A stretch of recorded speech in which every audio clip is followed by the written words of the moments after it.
Thank you.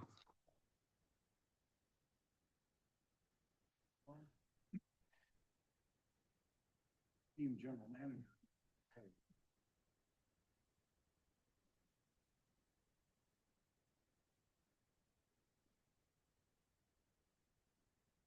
All right.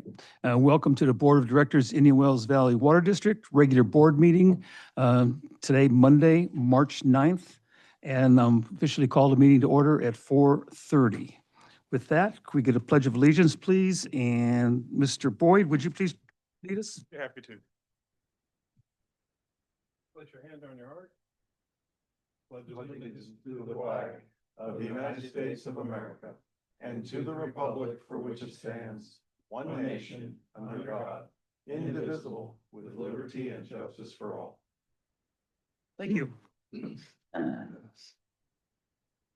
Roll call, please.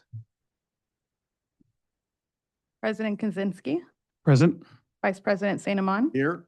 Director Griffin, Here. Director Ratora, Present. Director Boyd. Here. Thank you. Posting of the agenda declaration. The agenda for today's board meeting was posted on March 5th, 2026. Conflict of interest declarations. President Kaczynski, None. Vice President St. Amand, None. Director Griffin, I do. On item E, closed session, I will be removing myself and not joining in that conversation. Director Ratora, None. Director Boyd. None. Thank you. Excuse me. Oh, are there any public questions and or comments on the closed session? Nobody? Nothing. Okay. With that, we'll go ahead and we will adjourn this regular meeting session at, we'll call it 4:32, and we'll convene to the closed session.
Thank you. Everybody here? All right, since everybody's here, I'm going to go ahead and reopen our regular session at, looks like 6:06. And with that, Jim, do you have a report on the closed session? Yeah, the board met with the staff and legal counsel. No action was taken that requires disclosure. Thank you. Okay, I'll move on to public questions and comments. This portion of the meeting is reserved for persons desiring to address the board on any matter not on the agenda and over which the board has jurisdiction. However, no action may be taken by the board of directors on any item not appearing on the agenda.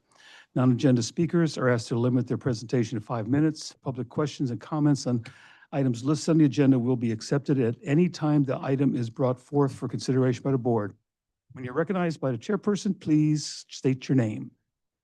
Do I have any comments from the floor?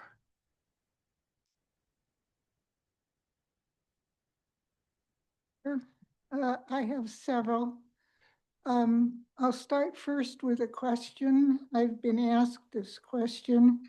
On your closed session agenda item, so you have the Little Lake Ranch. The question is there are two properties up there that are often referred to as the Little Lake Ranch. One is the Little Lake Ranch that includes Little Lake, and the old hayfield at one time was called the Little Lake Ranch. And I'd like to know which piece of property it is.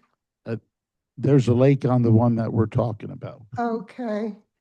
And another question is, are you aware of the restrictions that Inyo County has put on pumpers in Rose Valley? What restriction are you talking about? Well, for instance, the restriction that was put on the COSO geothermal facility when they drilled their well on the property that was called the hayfield, and the amount of water that they can pump and not pump on an annual basis. We are aware of that. Okay, thank you. The other thing I wanted to mention was there have been a lot of people who have made very negative comments about the GA's fees, their replenishment fee in particular. And I thought I'd point out our bill, which happened to cover the month of February. The total bill was almost $72. $9.72 of that was for Indian Wells Valley Water. 96 cents was what was on our bill for the replenishment fee. I believe that's the pumping fee. That's not replenishment. Did you use over 20 units? Pardon? I believe it's 20 units is the cutoff, Ty. Okay. Tier one is, My apologies. yes. The other two things are information items. I read recently about a new law that the governor signed that will take place January of 2027. And I wondered if you were aware of it. I don't remember the number of it, but it has to do with the use of grass on land that is not a private residence, and what it's used for, and if I remember correctly, if it's doesn't have a use, it will have to be removed.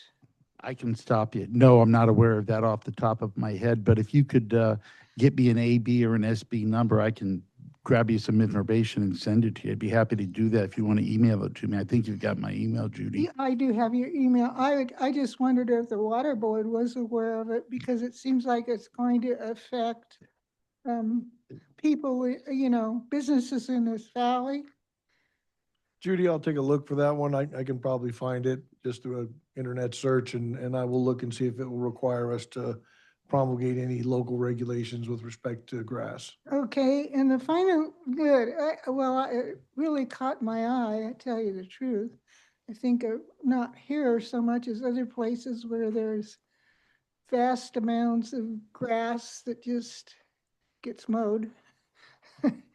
Anyway, the other thing, the final thing I had was on Saturday at the Matarango Museum from 11 to 2, the Eastern Kern County Resource Conservation District is sponsoring a conservation workshop. We are having speakers and demonstrations and a tour of the garden, the garden at the Matarango Museum, and the different plants that they have planted that are all very drought tolerant. So I invite you and the public that might be listening to come.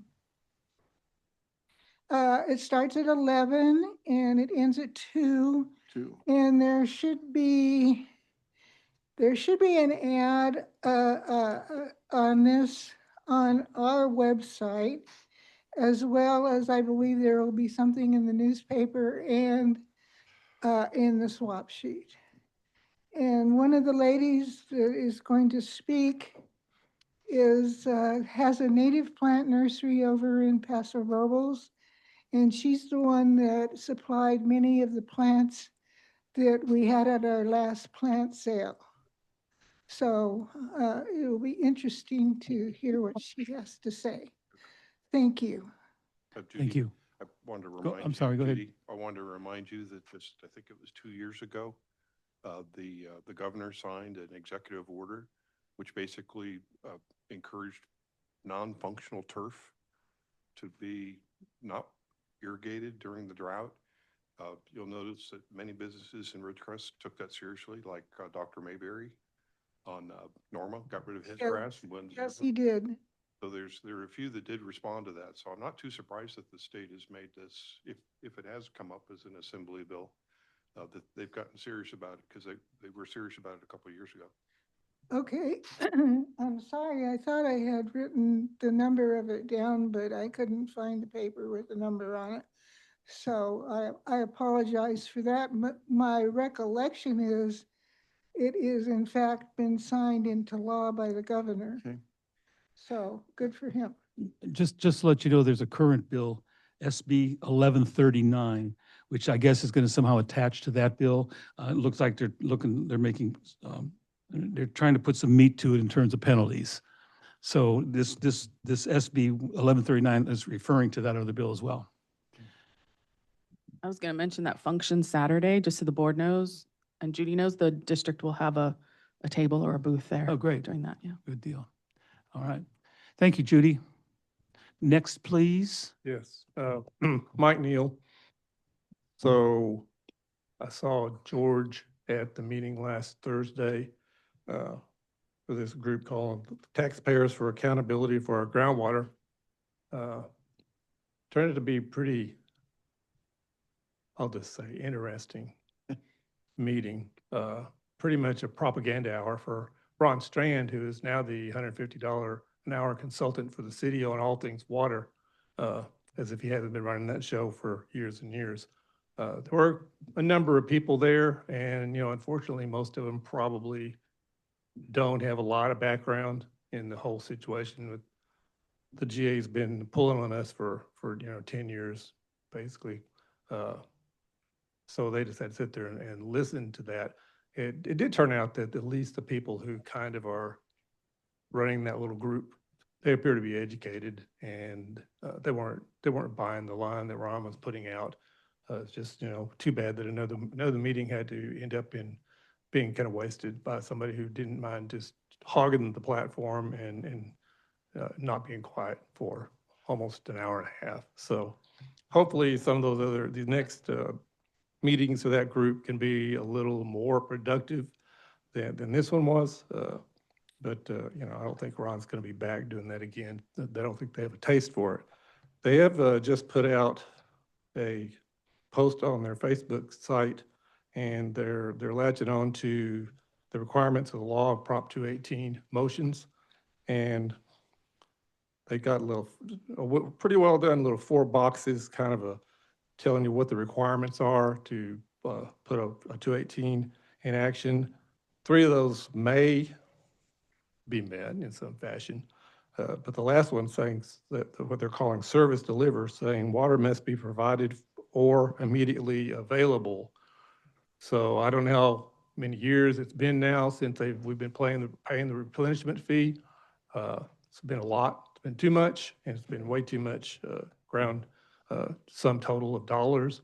And if I'm not sadly mistaken, I don't think we have 1 acre foot of water that's been purchased by the GA, yet, they keep siphoning off to pay their lawyers and their consultants and everybody else out of the replenishment fee, and taking in a lot of money and still have very little of it left, and not hearing any good news about buying water from the table A water. So I hope this group can get some traction and somebody can take the GA to court over this and have it struck down and have the replenishment fee be put to an end. Thank you, Mike. Anybody else from the audience before I move on to callers? My name is Evan Zern, and I've been buying water meters, building properties, and I'm just trying to understand the fee process. Yeah, can we table it? We have a section where we're going to talk about that during the board meeting, and so it probably would be most appropriate for you to ask those questions when we're actually going through that part of the agenda, if that's okay. Yeah. It'll be a little further on, but. Okay. I have another one too. I bought some land where you guys sold a lady a water meter 15, 20 years ago. She paid for the meter and she lost it, the original receipt, and you guys required the original receipt. You guys have a copy of it, but I own the land now, and we're saying that she can somehow come and cash that in someday, but I can't get that water meter that was already paid for because she could potentially cash it in. I'm just trying to understand that. If you have a copy of it, you should be able to say, this meter goes with this APN number, which it's on, the APN number is on the receipt. So I've been working with a real estate agent, Carol Vaughn, about it, and she doesn't understand it either. If you guys have a copy of it, you should be able to issue it. Ty, can you? Yeah, we already discussed this earlier, but I can rehash it here if you want.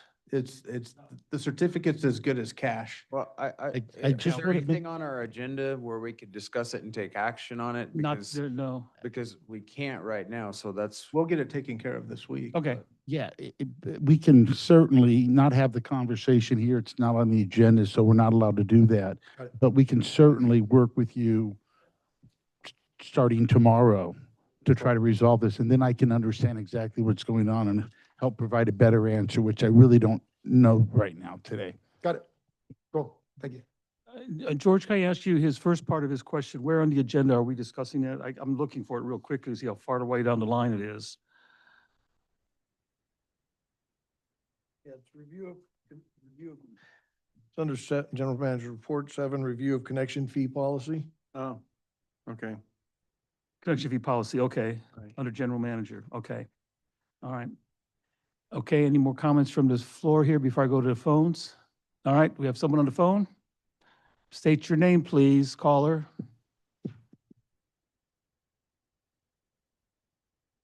Caller, are you there? Who are you calling? I'm asking for who's ever on the line. What's your Can you name? hear me? Yes. I'm on the line. This is Mike Sanat. I'd like to talk about the replenishment fee. Is this a good point to talk about it? We can't discuss it. We can't discuss it. You can make comments. Okay. Regarding the Searles Valley Minerals settlement, they were relieved of an obligation to pay the replenishment fee. That was one of their major issues. They also, I think, clearly established their superior water right, but they have no obligation to purchase the recycled water from the city once they build the wastewater treatment facility. And they don't have any need for it at this point because I would say because of the city and the groundwater authority and their replenishment fee, they've shut down half their operations. doing business in the state of California has become infeasible. And this GA action is a good reason why they shut down half their operation. San Bernardino County should take some responsibility for that, as should the city of Phoenix or city of Ridgecrest and the GA. But the point is that now we've had a settlement with Searles Valley Minerals. They're not going to be paying the replenishment fee. The phase 1 trial completed the Navy's Federal Reserve water right established at 2008 acre feet. And the difference was illegally granted to the water district. The difference between the 7650 safe yield and the 2008 actually assigned to the city or to the Navy would be called, as Ron Strand called it, replenishment fee free water. That was illegal. They really jumped the gun by structuring this entire fee structure before the adjudication process could be completed and before any settlements were made. So now that the Searles Valley Minerals has been taken out of the picture, the Navy has been taken out of the picture, and unfortunately the Navy or the attorneys for the city have established that the mayor of Ridgecrest and Councilman Blades have a conflict of interest with the Navy. And so they can't participate in any further actions regarding the GA at this point. So the city of Ridgecrest has effectively been neutered and has three members left, along with the 2 attorneys, the former attorney for the county, Phil Hall, and Keith Lemieux, are essentially in charge of this thing. So I guess what I'm saying is this GA needs to be confronted at every point. And I think the water district needs to file a lawsuit against the GA to get an injunction on the replenishment fee, at least through the phase 2 portion of the trial, which will establish the safe yield on the basis of science. And that will further change the calculation once that's determined.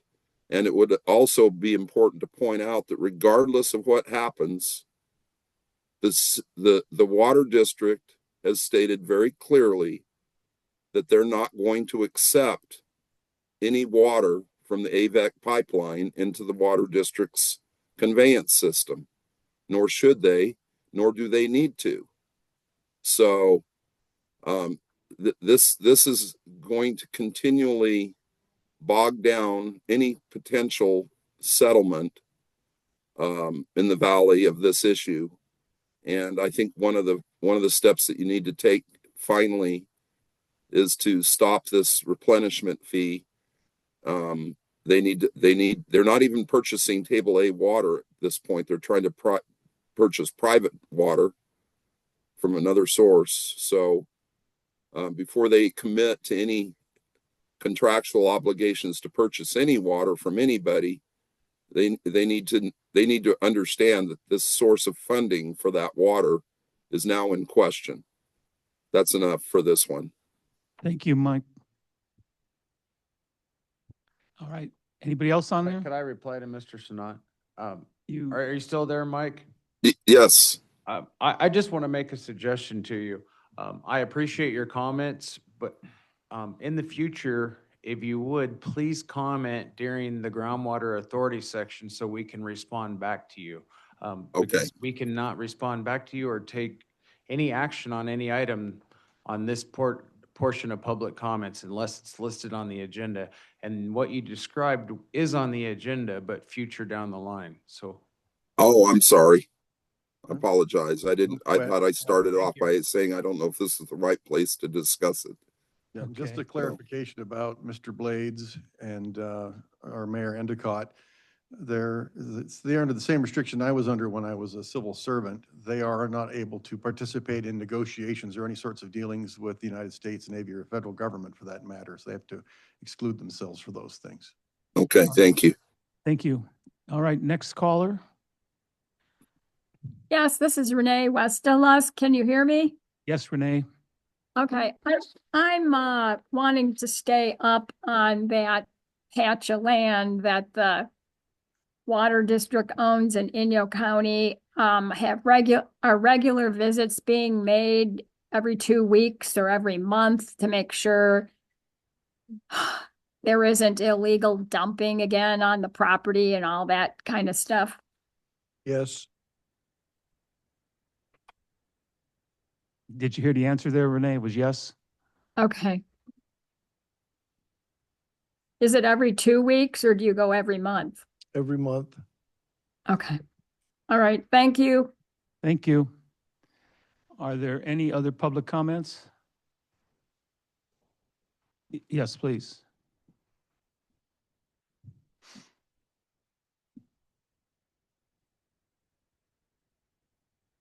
Hi, my name's Arietta Nova. Please pull the microphone down so we can hear you. Thank you. Short. And your name, please? Arietta Nova. Okay. And I had a question about the existing litigations and the real property negotiations. According to your guys' government code section you have listed here, I was wondering what the actual addresses are those and the names, because they're not listed like they're supposed to be in the public amendments meeting. Not Which sure. one are you referencing? The real property negotiations, C&D. It has the property description such as the name, but it doesn't list the Oh, it is. addresses or, I'll tell you right now, there's no secret to it. The Okay. real property negotiations under C Mhm. is the property it's referencing is what you heard earlier, Little Lake Ranch. Okay. It's that property that's right there on the Kern County Inyo boundary. The other one is Butterworth Ranch. It's a 240 acre piece of property that the district owns in Inyo County. okay. I don't have the APM, but we could get that if you needed it. If you could, please. Sure. That's all I had. Thank you. You're welcome. Thank you. Any other public comments, questions? I see a head shaking no back there for callers. So with that, we'll go ahead and close the public comments section. We'll move on to number 9, current business committee reports. Let's start with the consent calendar. I'm looking for approval of the minutes of January 12th and January 20th special board meeting, as well as the accounts payable. I so move. Do I have a second? I'll second. Thank you. Are there any comments from the floor or from online? Okay, hearing none, I'll call for the vote on the consent calendar.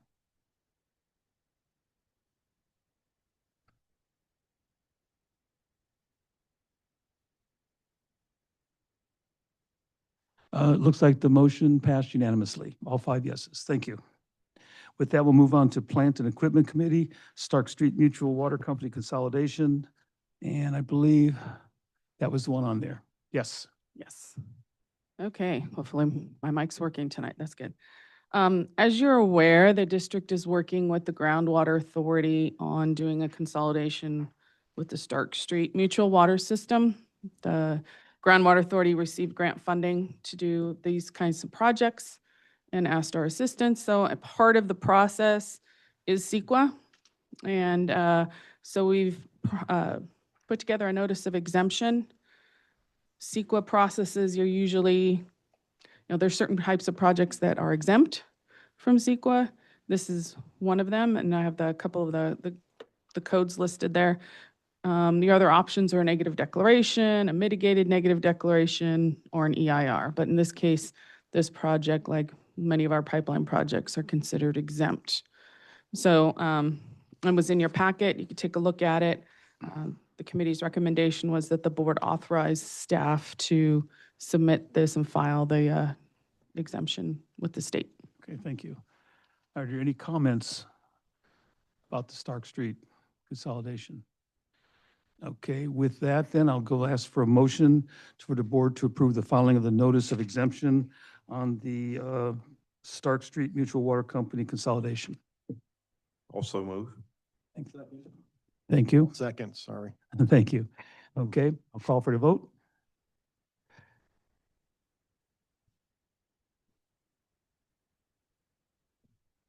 And the motion passes with 5 yeses. Thank you.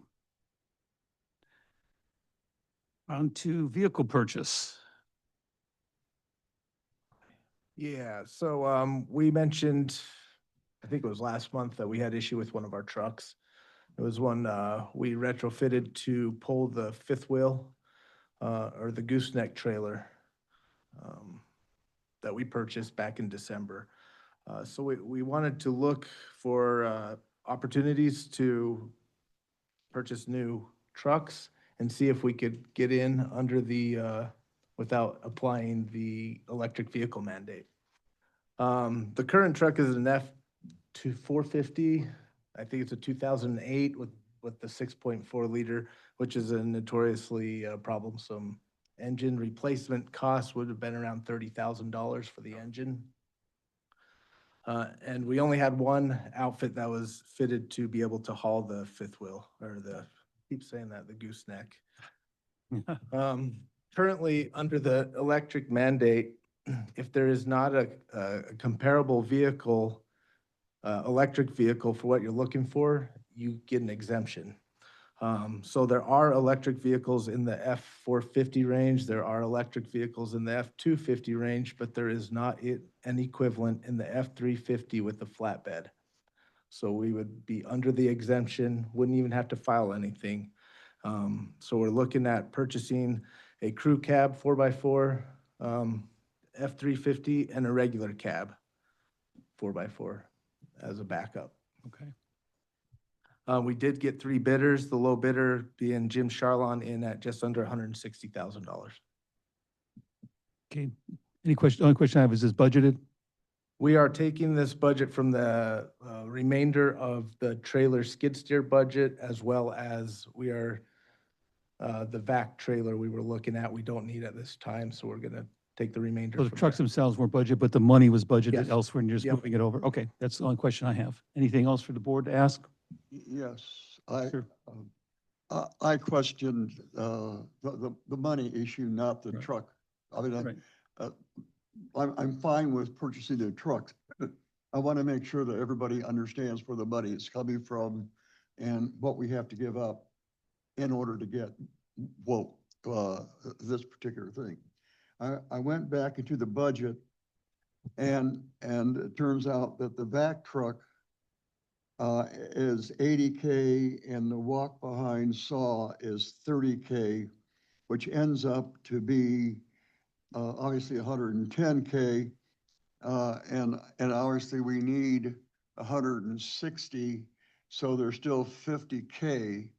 And I didn't have this information at the plant and equipment meeting, but my concern then, as is now, is we are going to, I believe we agreed had to forego the excavator in addition to the vac truck and the walk behind saw. And I just would like to have some clarification as to what's the total loss in the budget in terms of items that we're gonna buy. Because the total budget for the total general plant was 565K. Yeah, so we're pulling the vac truck. I did forget the walk behind saw, and then the balance was coming from what was left over in the skid steer purchase line, which would put us at about $175,000. Okay, so you're telling me that we still, with the 565K budget, we still have, if we decide to, and we want to, still can buy the excavator for No. 180K? No, we actually moved the excavator funding into the Brady Street because we're doing rentals right now, so they needed that extra to cover the rentals. of excavators. Been delivered. Right. Okay, Yeah, because Guy, did you say that we I- bought the I skid knew steer we and had were- money left over? Skid steer and trailer, and we had money left Yeah, over. so it So- sounds like the skid steer and the trailer were cheaper than what we had Yes. budgeted. So we have money left there.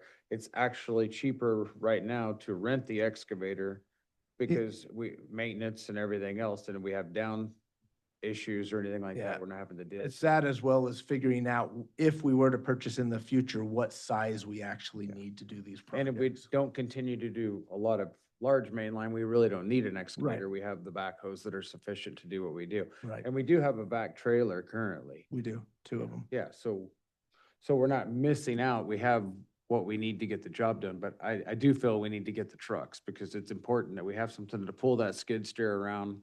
And even with the trailer, as long, the 350 would be rated high enough to pull the backhoe if you needed to. That and get in while we don't have to get electric.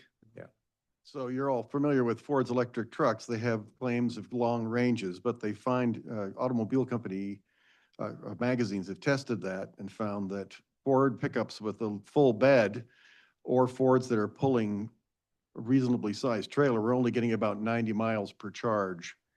And it's on top of that, the batteries don't last forever and they're incredibly expensive to replace.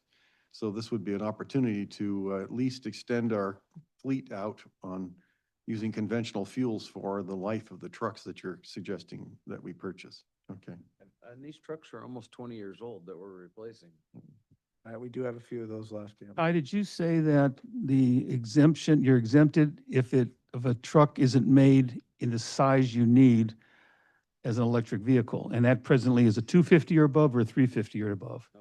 It's just the 350, the 450 and the 250 have equivalents on the electric market. Really? Yeah. Okay. We can't buy an F-250 and we can't buy an F-450, but we 350. can buy an It F-350. doesn't have to be the same manufacturer. It's just the equivalent to. That so- Okay. size, yeah. the Just ones on- checking. So the new Ford F-350s will pull up to 36,000 pounds, so they. It's going to cover our be trailer. something that we're going to be trying to dodge here for a while, but eventually we're going to have to bite into that. Okay. Did anybody have a comment from the board? No, as long as Chuck's satisfied Yes. with the, Okay. All right. I'm good. I just want to wanted make sure they have sure. what they need to do, what they need to get done in the back. Okay. and get the Okay. job Because he's been emotional about it. That's right, he does. When it comes to vehicles, he's like that, yeah. An electric Ford might power your house, but it won't pull your trailer. Do I have any comments from the audience or online? Oh, yes. Oh. She might overrule you, Chuck. Judy Decker again. I think you should buy as many diesel operated trucks as you can afford while you can get them. Thank you, Judy. I think the idea of electric equipment that is Right. used either in construction or in farming is the most ridiculous thing I have ever heard of. And where are all the dead batteries going to go, folks? And how much fuel did they use burning making that battery? Yeah. Well, they'll Thank you, pile Judy. them up all with a All right. fiberglass blade. If there's no more comments, I'm looking for a motion from the board to approve the purchase of the two vehicles as noted. Stan moved. Do I have a second? I'll second. Chuck second. With that, I'll call for the vote. Maybe. Dick Gremlins? Oh, There you go. my fault. Come on, Chuck. Waiting on you. The motion passes 5 yeses unanimously. Thank you. All right, item number 3, grant funding. Who's covering that? I've got this one. Okay. Okay, just need the board, to give us authorization as staff so that we can, take these, listed projects and go seek grant funding to get them implemented. And this is a list that you and the staff put together. Yeah, this was, led by engineering in cooperation with all the other divisions within the water district. And they're in no particular order, because we Okay. could not agree on priority, but Yeah, they're but- all important. Now, I take it that we're going to submit this to Brenda so she can start looking for things for us that fit the bill. That's correct. Will this go with somewhat of a description?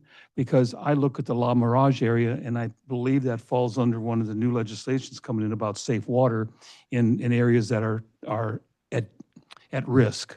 If Yeah. nothing, I think it's at risk over there. Yeah, Yeah. I think first we just wanted to identify and make sure the board didn't have other priorities they wanted to add to this list. And yes, we will provide her with whatever details we think are relevant and whatever information she asks for, we Great. will get it to her. I think we need to add 17 diesel-driven trucks. I don't know if the state's going to hand out that money. Okay. Any other comments from the board about this list that they want to submit so we can start looking for grants? Any comments from the public?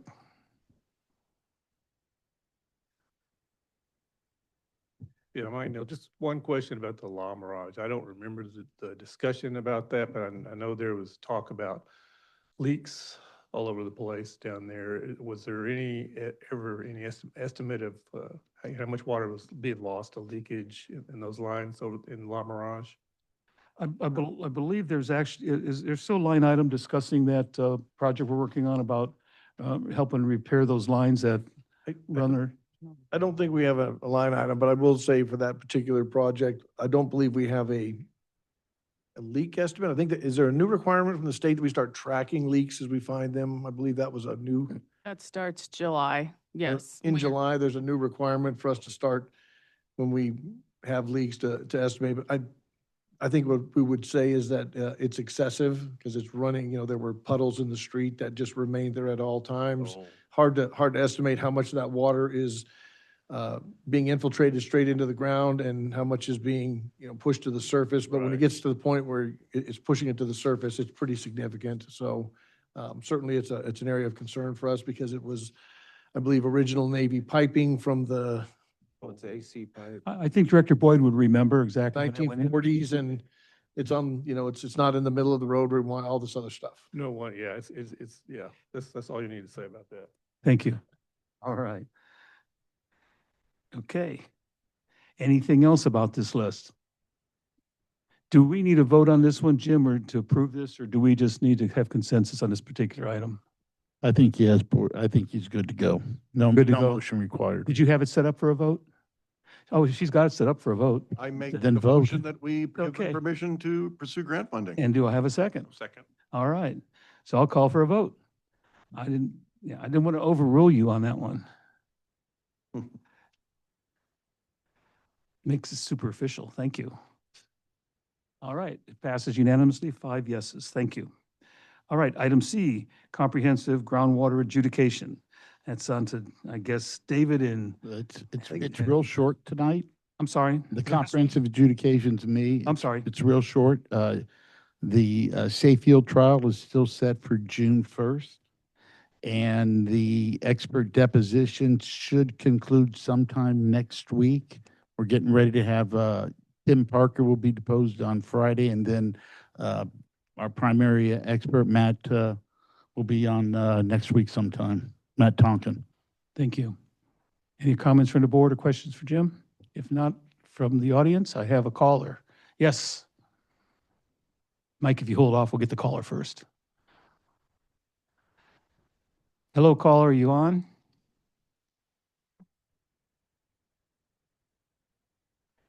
If you're Are you on mute? Okay. Are you talking to me? Yes, we're on the comprehensive groundwater adjudication. Okay, and do you want me to go now? If you have a comment on that, yes. Yes. I'd like to review what's happened in the adjudication, just so I understand it and so everybody else understands it. The phase 1 portion of the trial established the Navy's Federal Reserve water right. And as far as that decision was concerned, it was an excellent decision. I may not necessarily agree with the general concept that the U.S. military has Federal Reserve water rights on temporary reservations of public land, but in the case of this decision, it was codified in Sigma as shall be respected. The Federal Reserve water rights shall be respected, and the judge adjudicated that the Navy had a Federal Reserve water right that served the mission of the Navy, and that was 2,008 acre feet. And so now the Navy has essentially won its case. If they ever need any more water, they can always ask for more. And the Navy has for years been drilling wells all over the base and knows how much water is underground under that base. So anyway, I'll leave it at that. Now phase 2 is going to establish the safe yield, and I'm not, I'm just as confused as a lot of people about what this is all about. But as far as I understand, the safe yield isn't just the recharge; it's how much water can be extracted from the ground without causing undesirable results. In the law of sigma, undesirable results are generally two. One is subsidence, where the ground sinks and causes damage to things like canals or structures. And number 2 is wells running dry.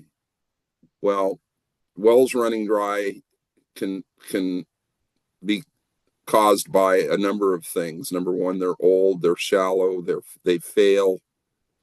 That's not necessarily the reason. The overpumping is not necessarily the reason why a well fails. In the San Joaquin Valley, thousands of wells have been registered as failing, primarily by homeowners with their own wells on property that's been used as a residence with a well for many, many, many years.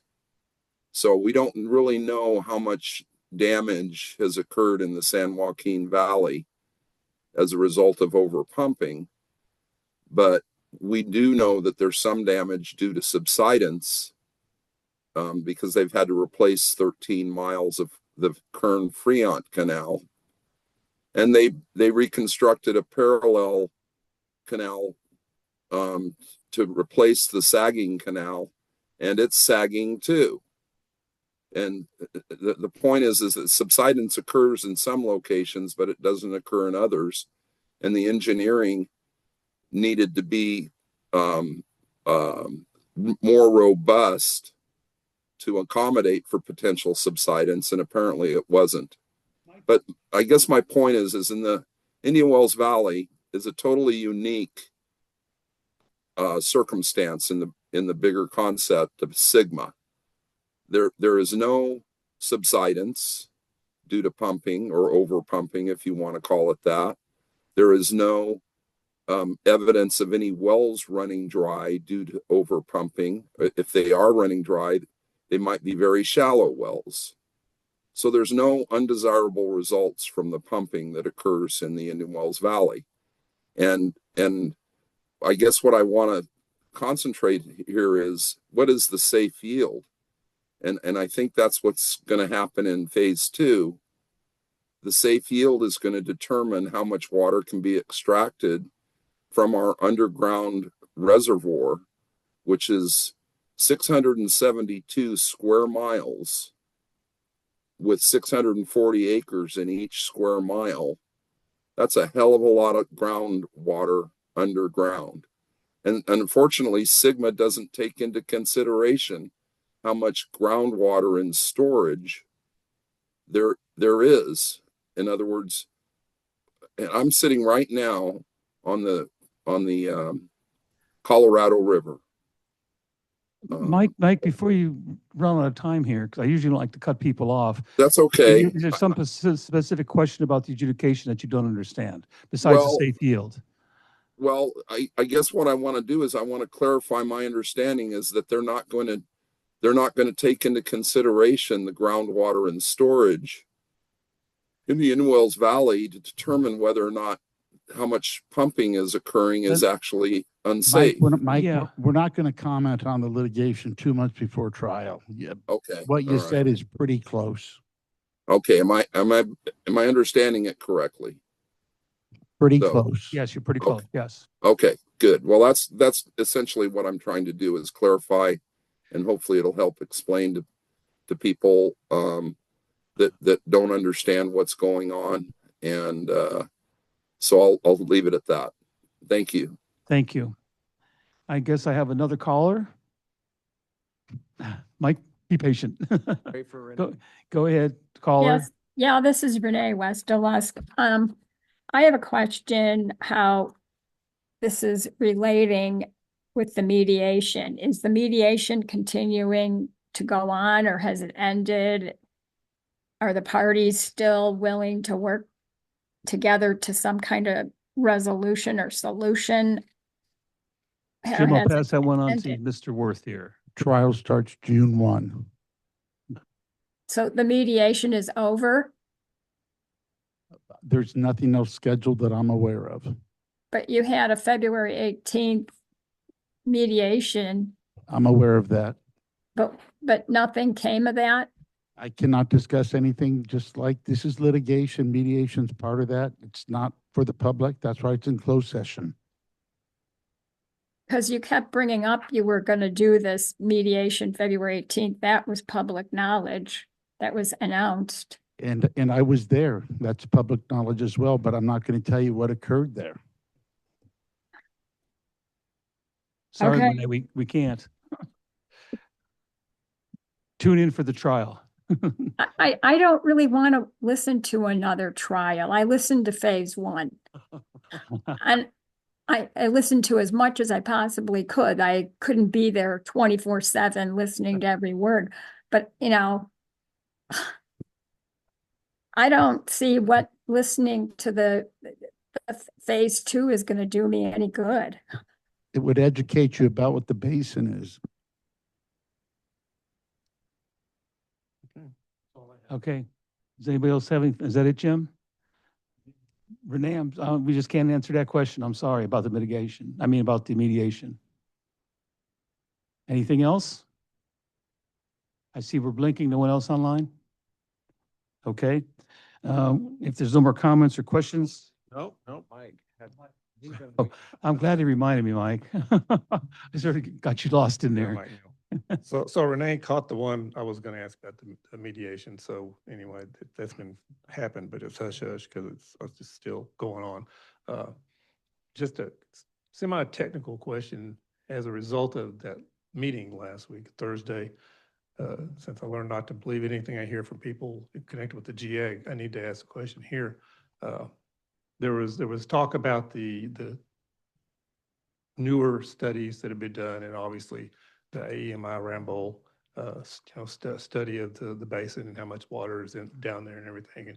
And so April popped up claiming that if the SkyChem data showed for previously unknown pools of water, I guess you would call it, down there, so that they would have to drill a monitoring well to verify that there really was one down there. Is that true? I'm just an attorney, but AEM is used to map the basin. And I Right. also understand that people said it wasn't recognized, but if it hasn't already occurred, every groundwater basin will be mapped using AEM, Right. and it will be paid for by the Department of Water Resources. So it's highly accepted by the department. Yeah. Water levels. So the AEM system was pioneered by the Danes, used to map water, and I presume when they were developing it, they verified the information they were getting from their sensors.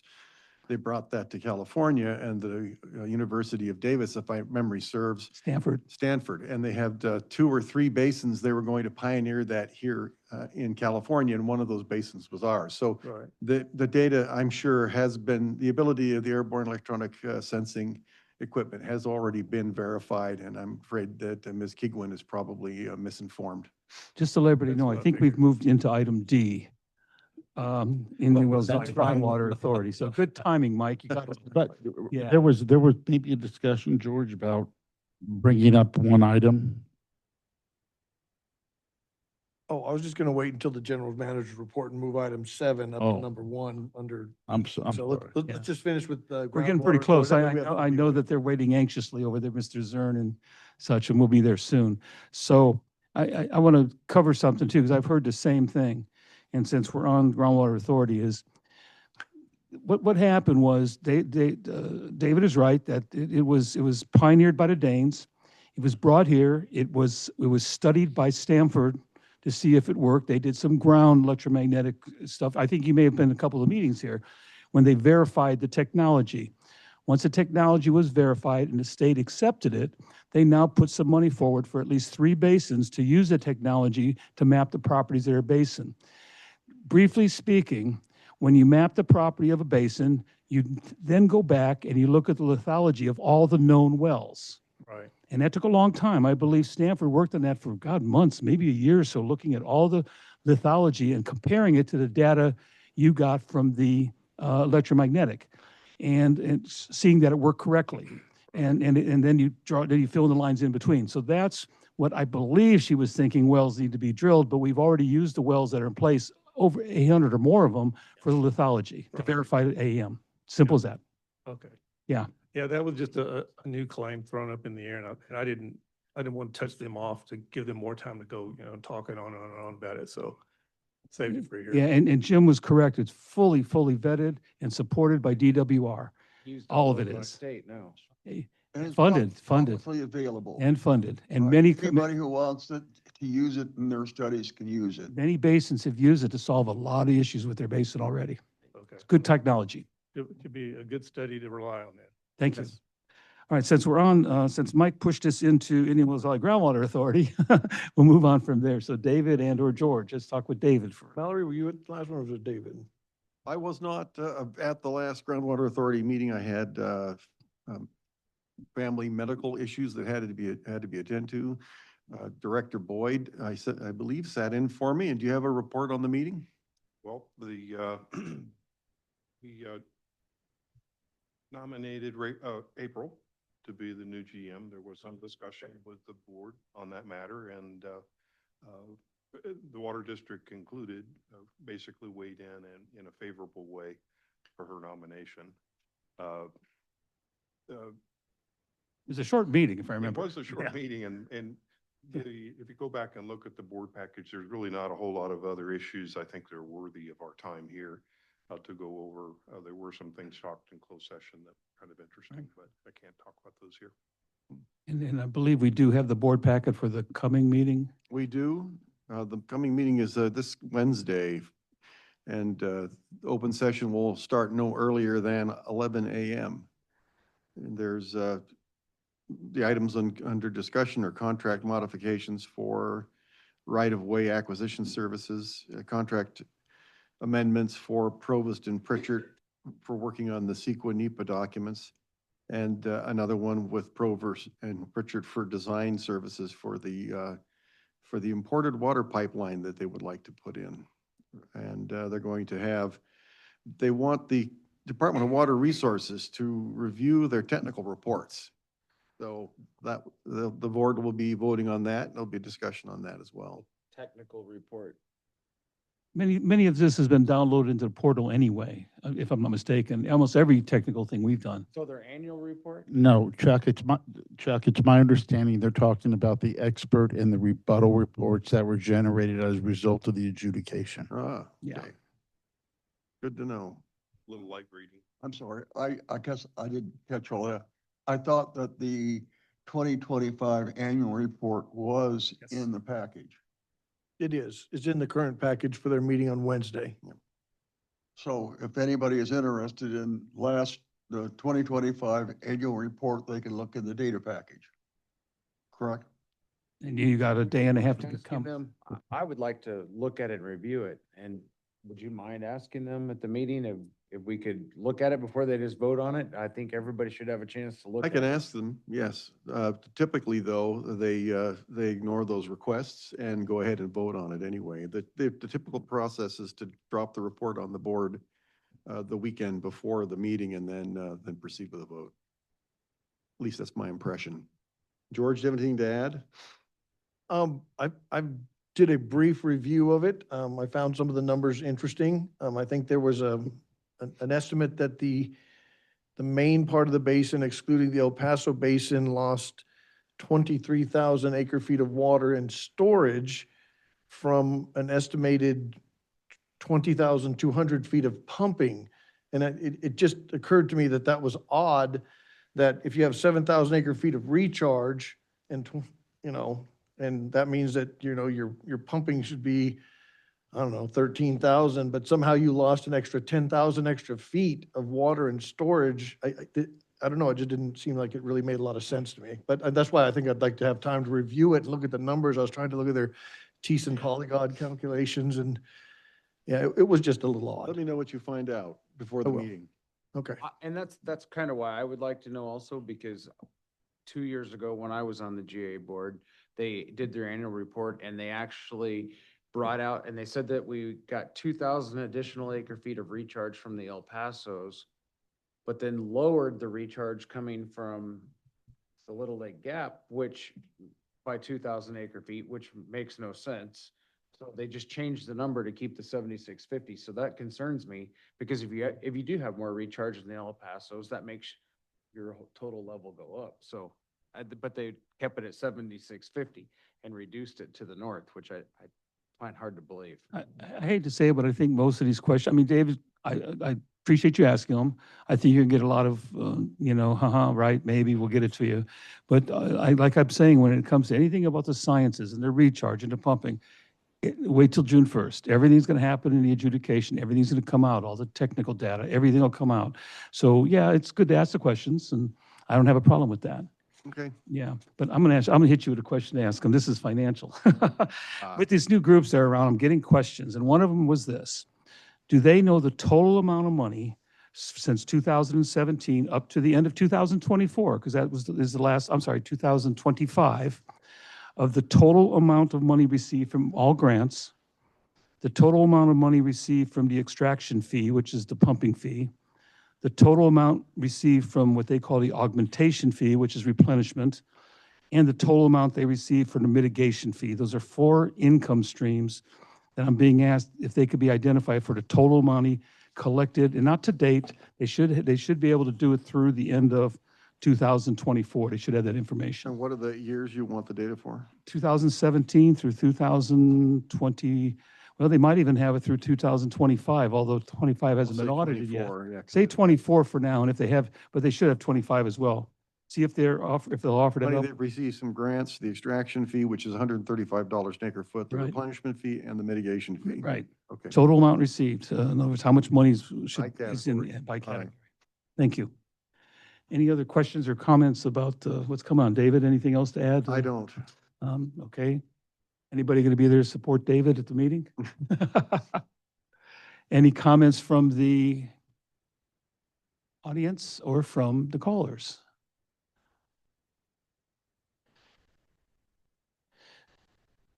I just have a brief comment, and that is, for the first time, we received the board package before last week ended. I know, I noticed that.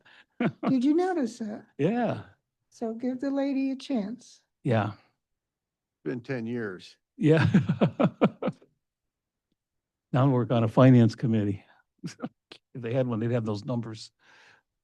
Yes, sir, Mr. Neal. So curious changes at the city council concerning the groundwater authority. Several meetings back, they had some discussions about, do we need to keep bringing up the GA at the city council, or do we not need to come, Scott Heyman was in favor of having it on the agenda.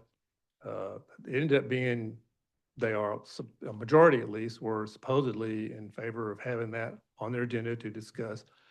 And then starting with the meeting following right after that and subsequent meetings, it's not on the agenda anymore. At all, you're It's right. just not there. Just disappeared. Just Mhm. nobody know for no, and nobody's going, where is it? Where is it? So I'd say the district now has an opportunity to be a good source of information about things going on at the GA at these meetings, and make use of your Facebook page and let people know if you don't want to have to get, take off work or whatever, and go at 11 o'clock in the morning in the middle of the week to go to the GA meeting, sit through for hours and hours to keep up to date with what's going on. You could come to the Water District meeting and get the information you need and even ask questions. So you guys have the opportunity to be the source of information about the Groundwater Authority and what's going on, because the city just wants to just see it go away. I appreciate them. The people talk to me, I tell them to come to our meeting. And when we get to this section on the agenda, they're welcome to ask questions. If we can answer those, legally answer them, we'll answer them. So thank you. Any other comments, questions on the Groundwater Authority? I have a caller on. Yes, caller. Hello, Mike Sanat. Hi, Mike. I'm giving you 2 minutes. Okay, well, I'll try to do it fast. I'll just start by saying the Groundwater Authority is a mess.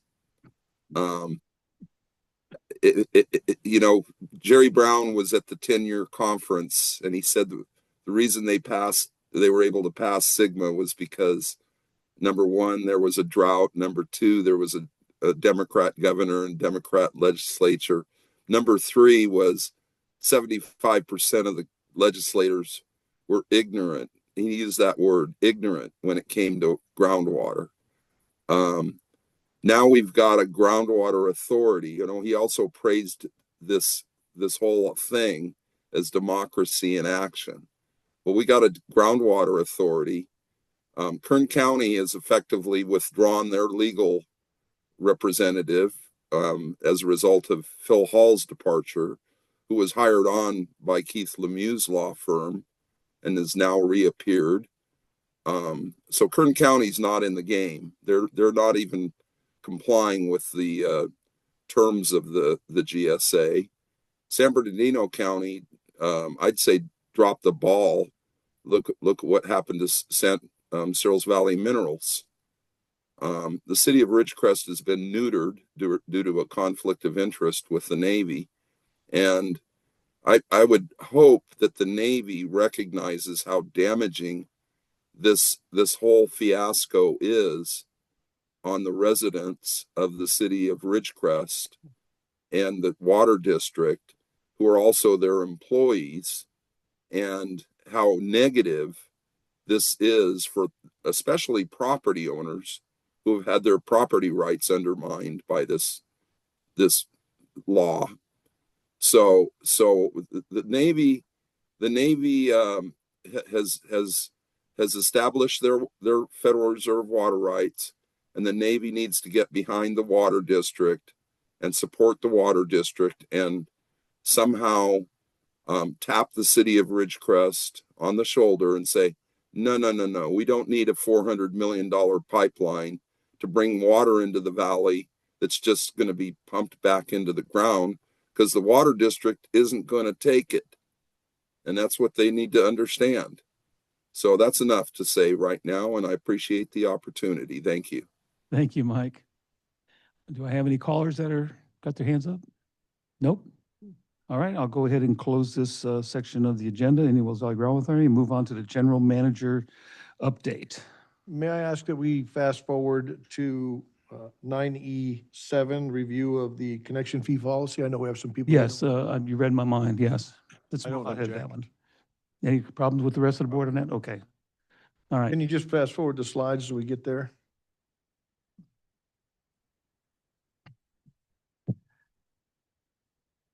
Okay. Basically, we want to get and review and get for the board a revised fee policy. And this will pertain particularly to two particular areas. One is older assessment areas, particularly those that are beyond 30 years. And the other one would be with ADUs, these smaller units that they're allowed to be built on properties. And there's the ADUs were of particular concern to the state. What the state was concerned about is, as you add these ADUs into pretty heavily populated areas, that you might overwhelm fire suppression systems and or delivery systems. I don't know if we have any of those concerns, but certainly we have some concerns about how many ADUs and multiples and triples and this. And then, so we want to make sure that we get a policy that allows us to charge the appropriate amount of fees. in place, and I know that legal has that under review, and probably good for legal to hear some of the comments after the board discusses this topic, about their view of what we should be doing. So I turn it over to the board for comments. Okay, so this is the first time the rest of the board. Tim, do you want to give an update on Well, what? you're in? I guess I know we were gonna discuss this older assessment district, so just so we're clear on this, make sure I'm understanding it right. So we'll use Ridgecrest Heights for an example. That's where we did an assessment district.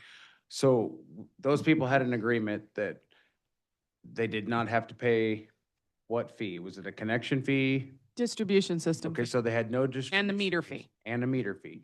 But we do not have a current expiration on that in our policy right now, and we want to establish an expiration. Is that correct? That is correct. Well, our current policy does state that after 30 years that we could start charging a distribution fee, but it does exempt those particular assessment districts. There's several of them in there that are listed. But the problem is, how long do you exempt them when we're having lots of leaks and we're having issues and we're doing maintenance in those areas? And it's been over 30 years that the district has accepted all that work there, and those assessments are all paid off. So that's the issue. And we're missing out on, fees that we could be collecting that's going towards the maintenance of those areas. Okay, now like, I know when you install a line, you have 10 years, is that correct? If somebody hooks up to not pay distribution fees? That's if you do a mainline extension and you pay for it yourself, Mhm. and there are other properties that could hook up to that same pipeline, you can get a refund agreement. And then what would be refunded to you would be that distribution system fee that's paid to the district. You'd get 100% of what's paid to the district refunded to you within 10 years. Okay, That's so do you different. recommend a 10-year, a 15-year, 20-year on this other? I think we continue to honor the 30 Correct. but not exempt these ADUs anymore. And these other little agreements we have for some other little water system. Not ADUs, I meant assessment districts, The yes. assessment Yes. districts. That's, Because once the assessment district's paid off, it's met its term and it's fulfilled its life. Right, now we're in replacement mode. mhm. Correct, and we'll start over. So that's what we've asked legal to take a look at, and that would require a change in our sales and service policy manual. So for clarification, ADU stands for accessory dwelling unit, which could be a cottage in the backyard, often known as a granny house, garage conversions, bump outs to existing homes, basement conversions, and internal units within the primary house. So example, making an apartment inside a current dwelling. So should we finish the discussion on the older assessment districts and allow public to comment on that section and then move forward with the ADUs? Yes, I agree. I think. I wanted to I'm- clarify I'm a- because we were throwing ADU around. and I Yeah. had to look it up. Go ahead, Stan, you had a question about the old? You're welcome. It's nice to have a discussion of the older assessment districts, but it would be nice to have some background. What we're trying to do is, What did the people sign up for? He's right. We should put together something once we get to the point where. Can't we hear Stan. recommendation. Oh, can't hear Stan.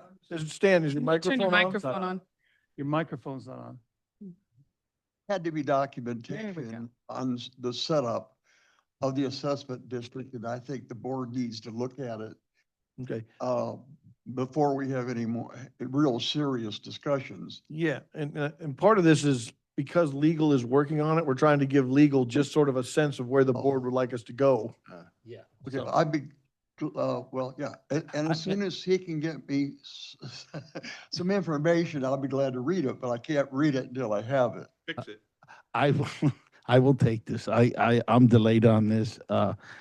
I will put it on the high priority, have something for you guys, work with Renee and everybody, and we'll have a decision, recommendation for you in April, which will not even prevent us from, working with the gentleman out here because I believe they're going to talk about this, so I'll get on it. Okay, so We can always continue the trial. Correct me if I'm wrong. In your spare time. The policy concerning these old assessments is already written in our policy book, correct? Or our, Yes, there is a okay, sales, there's a section in the sales and service policy manual so regarding. what Stan can look at then is, here's the old one, here's the new recommended one, do a comparison. Okay. Correct. Once we get to that Once we point, get to we'll that have a point. recommendation. I've read what's in our current manual, and it was difficult, if impossible, to understand. I would like to see the actual, what did people sign up for? What agreement did they sign? What contract? I'll go What are back the and look. legal issues associated with it. And then are we trying to change that? Or are we trying to change future assessment districts? Understood. okay. I- Ron, Now, was do there we any have- public comment on this? Yeah, when I take public comment, I guess that's maybe why Mr. Zern was here, talking about a meter or. I think he's gonna be talking about, oh, go ahead. I'm just confused. So when I go sign up to get power with that, Could you speak into the microphone, please? when I get power, when I go apply for an application for power with Edison, there's no charge because they're charging me for the next 30 years. So how am I paying $10,000 for a water meter, the capital facility fee of 5,000, distribution fee, which is what I believe you were talking about, the assessment. But where's everybody else paying for that? So if the person next door to me sells their house and somebody else moves in, who paid that? They paid it initially when whoever built the house, just like when you build a house, you pay that fee. Just like when you built your house up by me, or I build my house, I had to pay that fee to hook up for the meter. Then when I sell that house, it doesn't have to be paid again, it's already been paid. But what that covers is the price of the pipe to be installed, the maintenance. So I The guess my ongoing- question is, so in a housing tract like on, by the old Albertsons, that's Okay. over 30 years old, there's 2 lots left that I just purchased, but I'm the only sole responsible person. So that $6,000 is going to cover your maintenance to fix it? No, the other 37 lots or whatever, how many ever were in that track would cover that maintenance on that. Yeah, it's not just maintenance, you're buying into the system. Yeah. Everybody has to pay their fair share to buy into the system. All the facilities have had to be built over the years, whether it's tanks and wells and pipelines and all that, that's all part of it. Is Are there that sort of meters, what the are there meters on month- that vacant property you bought? Are there already meters there? No. Okay, well, that's why, yeah. Okay, so the meter fee is $382. So there's $9,600 in other fees. It's just seems kind That's of correct. absurd. You're buying into the system, just like everybody else has had to do in the past. Yeah. Just seems kind of. It's expensive. also based off the size of your main. This end doesn't charge you anything for that. Southern California Edison, I'm looking at this, it says that for new residential service, for most projects, it's landing between $5,000 and $9,000 for upgrades. I can send you 10 projects I've done in the last year where it was $0. Okay. We're a public agency, they're a public utility. It doesn't matter what they do, we do what we do. We go through rate studies to set these rates. I think Renee said it best, there's a connection fee, but then you're also buying into a system that those people that are already hooked into paid for. So now this is your way to pay your fair share, for lack of a better phrase. Thank you. Turn your microphone on, Sam. It's old age. No. Are you in, or are these properties that you're talking about, are they in an assessment district? No. So there's some out in the Ridgecrest Heights. So I brought my 2B schedules. And there's, they're a $4,000 difference. So one was in the Assessment district. assessment district, and Yeah. one was not. In the assessment district, they only pay right now, we're only charging the capital facility fee because the distribution system fee and the meter fee were paid for already in the assessment. And that's what we're taking a look at. And then there's already a lateral there, so you're not paying for a lateral either. Right. So it's cheaper right now to build in an assessment district. That, Yeah. tract where a contractor paid to put Paid all all the the me- facilities in. Paid everything in and set the meters. Mhm. Okay, thank you. Thank you. All right, any other comments? Want to move on to the ADU portion, or is that self-explanatory from what David? I'd like Renee to maybe add some clarity to this one, because I know it's somewhat complicated with the number of, Well, it's complicated because of the law and what you can and cannot charge for an accessory dwelling unit. Sometimes it depends on the size of the unit. Some of those units are exempt from fees that we can charge and some are not. So we're trying to get clarification on that, and that's what Jim's office has been working on, so we can get that incorporated into our sales and service policy manual. Yeah, and like the other one, it's on my desk. It's already been, I just need to review it and I will do so. Working something like 30 hours a day now, maybe 40. Sometimes it feels like it, Ron. We don't charge any of those fees for an ADU right now currently, correct? Like, Sorry. You know, I haven't been doing new applications for a little while, but I think it depends on the size of the unit and whether it's connected or not connected to another unit. Perhaps if they need a different meter size. Right, right. If they didn't change the meter. Yeah, that would be, We're- that would be my concern. I just don't want to see if somebody builds a little mother-in-law apartment on their property that they have to pay a distribution fee again and everything. No, but we are in most cases requiring its own meter, so one of the things that we got to consider. but not necessarily the connection fees. One of the things we have to consider as well is that there are regulations like California Conservation and the Way of Life that are based on population. If everybody in Ridgecrest built an ADU and moved 5 people in, we would be grossly underestimating our population that we're serving potentially.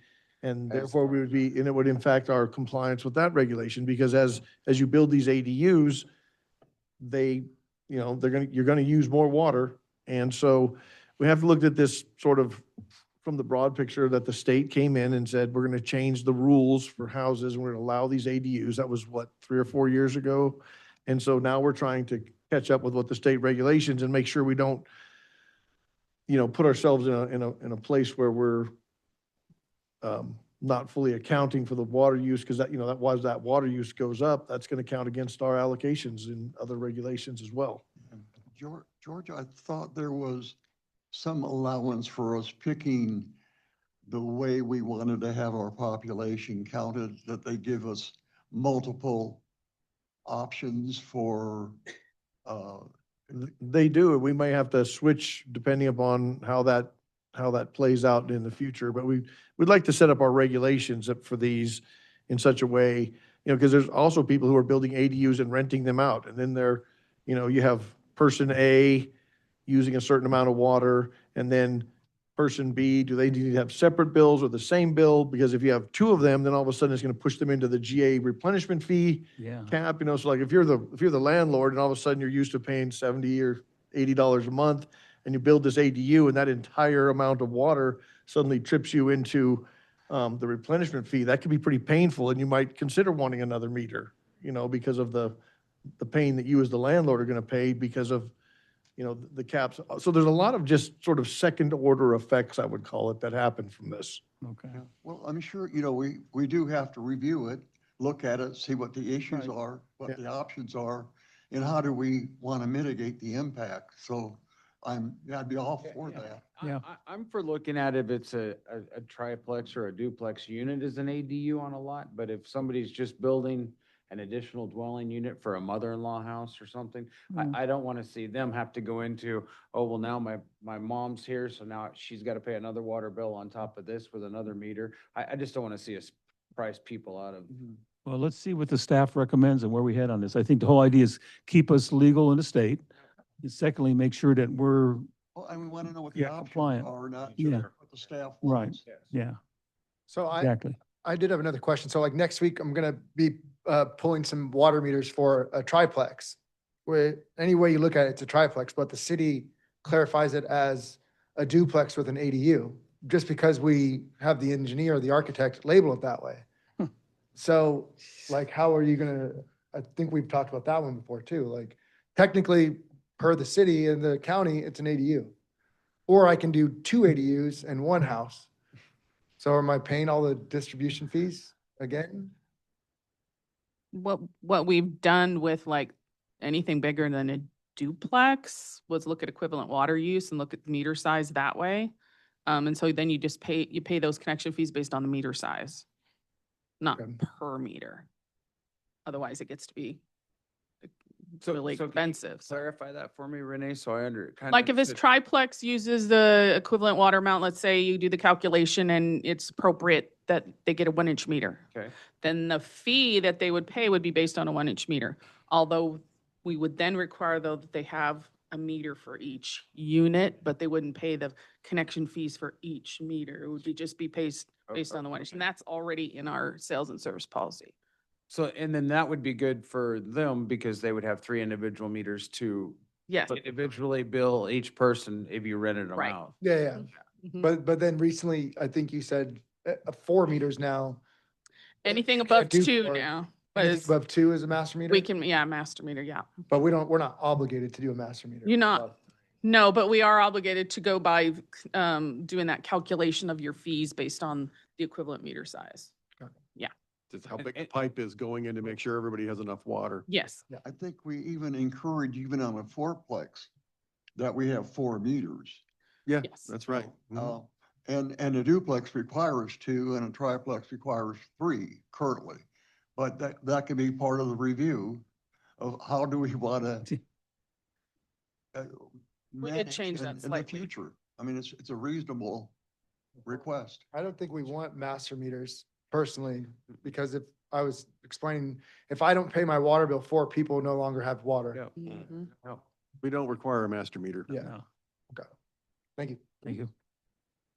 All right, so we're going to, anything else on this number 7 from the general manager update? Anything? Oh, I see a hand raised back there. You have some.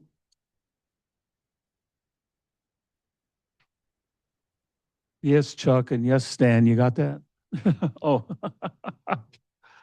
Okay, all right, let's move on with the rest of your report, George. Let's go back to number 1.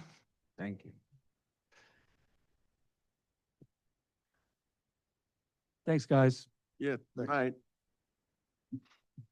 Okay, I wanted to point this out. Good night. Good night.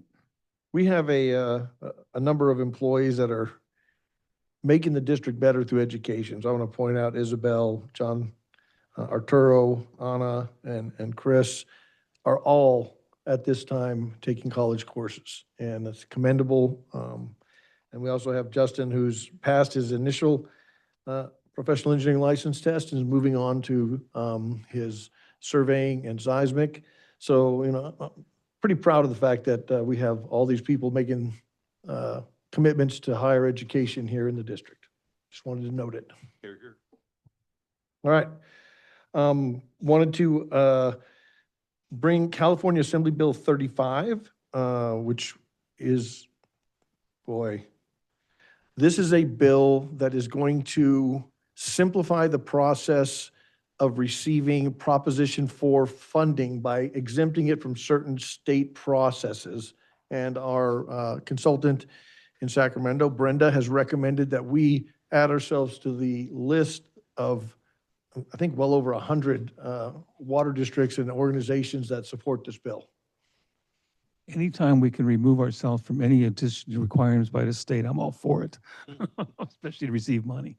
Yeah, and I don't necessarily think I need a vote on this one, just any objections from the board. You're gonna what, issue a letter or? They're going to take our logo and put it on Yeah. this giant page that has hundreds of water districts logo and add our name to the list. Well, first, let me ask Isabel, did you set up a vote for this? Okay, good. All Thank right. you. I didn't want to leave her out, yeah. Yeah, so we have a consensus from the board to go ahead and Please. add our name to it. All right, thank you. Got it. Nothing significant to report on personnel safety and injury unless anybody has anything that I missed. Okay, next slide. Yeah, no. I just wanted to make sure, like, you never know, someone could have gotten cut today or something. We had, within the committee meeting topics not covered elsewhere, so this is in admin exec, There was a question about sending Isabel to certain training, and we covered that, and I think we've got her well covered with Okay. training to move her forward in her position. So that was the only thing there. Right. I have no comments on that. Public outreach and meetings. We have a job fair. I believe the city or the Chamber of Commerce is going to sponsor a job fair. This is probably a result of what happened out at Searles Valley Minerals. I believe that we will probably have a booth there, at least to describe what type of jobs that we have and, let people know that we're out there and that we do occasionally hire. There's conservation in the Indian Wells Valley on March 14th, and is that at the museum? Yeah, Gataranga Museum. Gataranga Museum. That's right. Okay, sorry. 2 o'clock, I think, was reported, Okay, or 11? 11 to 2. 11 to 2. boy, stand corrected. So, sorry about that. Okay, thanks. Okay. And the Home and Leisure Show, we will have a booth there on March 21 and 22. Good night, Judy. Good night, Judy. Bye, Judy. And on to the next stuff. Conferences attendance request, the managed aquifer recharge, which is April 2nd. Did we ever decide if anybody was going to that? I know we had the opportunity. We have not decided that. I'll have to check in Okay. and see if our designated person would still like to go. Okay. We also have special districts legislative days coming up April 7th and 8th in Sacramento, looking for board interest. That one's a new one I've added to the list, so if any Not board. for me. No. Not for me. Okay. The Aqua Spring Conference, May 5 and 7 in Sacramento, which would be another opportunity to go up there. No interest at this point in time? No, I think we're going to hold off until the full one in the fall is what we decided, unless, Yeah, that was my plan. yeah, my plan too. Yeah. Actually flipped it on the spring. Yeah. And I think we're almost late getting everything signed up for that. Yeah. Yeah, and Director Boyd is our go-to guy for Aqua Conference. Yeah. Okay. I did put this one on there, Special District Leadership Academy, May 11th in San Diego. That might be, if we are fortunate enough to hire a new general manager by then, might be a good course for him to go to. I think I went to that one at one point in time and it was super great. And Or her, yes. or her, excuse me. Yes, Yeah. my bad. Same thing for the General Manager Leadership Summit on June 28th. Okay. Thank you. All right, next. All right. Oh, this is a great one. The table's a little small. California Conservation as a Way of Life, and this is a great report from the state. So the state sent us a report. I copied this table at the request of Mr. Kaczynski. So what it shows is that the Water District is in full compliance with the most stringent standards for California Conservation as a Way of Life all the way out to 2040. So what you see on the left is the amount of water FY '24 use. So we used 1,615.5 million gallons. And then they showed us what the objectives were. Now, the objectives start out at 1.9 million and drop down to 1.63 million in fiscal year 2040 and 2041. And what you see is that not only are we compliant with the current standards, we're compliant with the more stringent standards that come into play in 2026, in 3031, in 3536, and in 4041. So we are fully compliant without any variances with California Conservation as a Way of Life Based on current usage. based on current usage and population for, so I think that's a pretty good testament. We haven't taken the swamp cooler variance yet. So I think it's just another great testament to the people of Ridgecrest, this water district, and everyone who conserves water, across the board. So There is a little caveat to that for this table. In those later years, this is assuming that we're going to utilize a buffer for irrigable, not irrigated land. They give us like a 20% of that land mhm. as a buffer. So if we don't use that, then we won't be in compliance in the later years. But we also have not applied for that swamp cooler, evaporative cooler variance either. Well, So, We're showing less and less, on average, less and less water usage per year per meter. And I Yeah. think as people buy the older residents and replace the swamp coolers with air conditioning splits, we'll see that drops even more. yeah, it's really good news. So, compared to districts that are looking at 30% plus reductions in water use, we're in great shape. All right, thank you. Next slide. Believe we covered that, and we can go on to engineering. Unless Yes. we have comments. Yep, got one.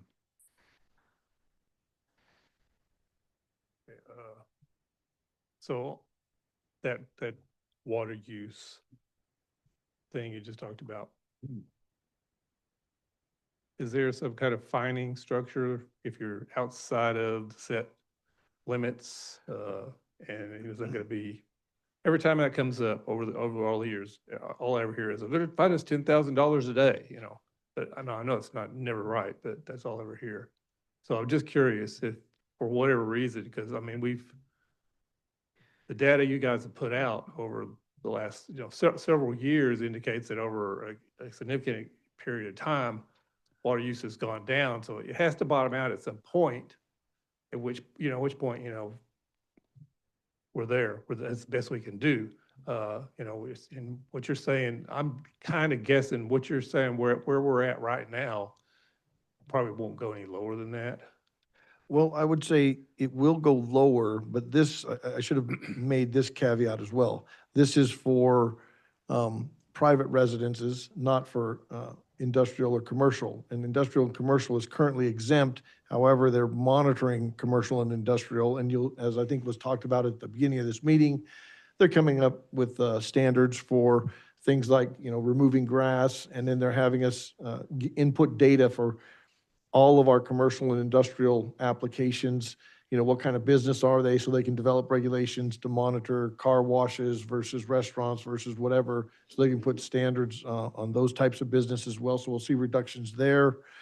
There's also a thing called a DIM, which is a dedicated irrigation meter. So they're encouraging businesses that have grass to put in these dedicated irrigation meters so they know how much water they're using for irrigation versus water use for the building. So there's a whole series of regulations that you would probably expect to be implemented in the next 10 to 20 years that will cover that whole segment, of water use, and will cause further reductions, of course.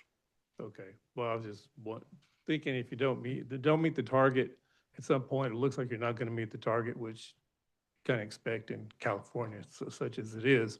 They're going to make it impossible to meet the target at some point. You might want to throw out the number, whatever the fine may be, so people kind of have an idea, we better whatever, put in a new low flow toilet or whatever, try to do all we can to keep under it, because when you hit the fines, usually they don't make a lot of sense, but they can be high. Okay. Anything else before we move on? Let's move on to the engineering update. All right, so this is the section for consolidations. The first one is the Inyokern CSD. And as of last week, and I'm pretty sure it's the same still, that we haven't heard anything new. But we do know that the state is going to be planning their next public meeting probably for next month in April. I think they have to wait 6 months from after their last requirement. Yeah. That's all I have for that, unless anybody has anything else to add. We're going to be holding that meeting in Inyokern. I would assume so, yeah. You.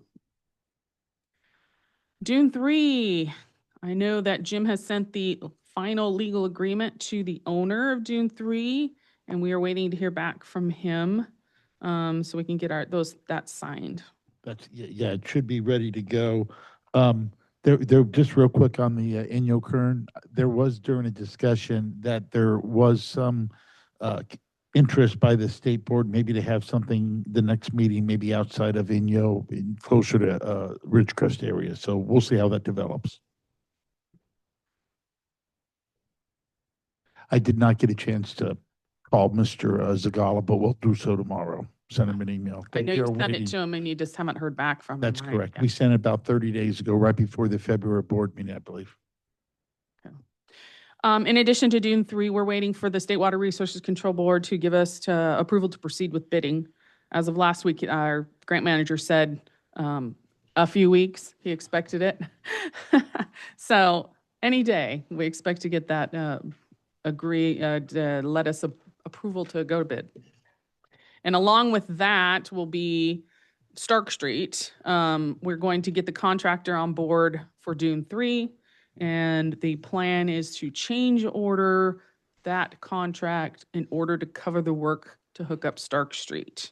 And then that work in particular will be covered by the grant with the Groundwater Authority, not the grant with the State Water Resources Control Board. So you just voted on the CEQA notice of exemption, and Jim and I will be working with LAFCO to determine what our next steps are in order to get them into our boundary on probably an emergency type of basis. So,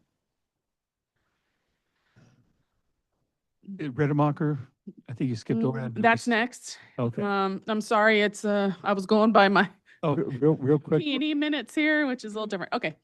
Renee? Rademacher phase. Renee, before you go to Rademacher, you should at least put David, you'll recall that last month, both the Water District and the GA approved the Stark Street reimbursement agreement. Yes.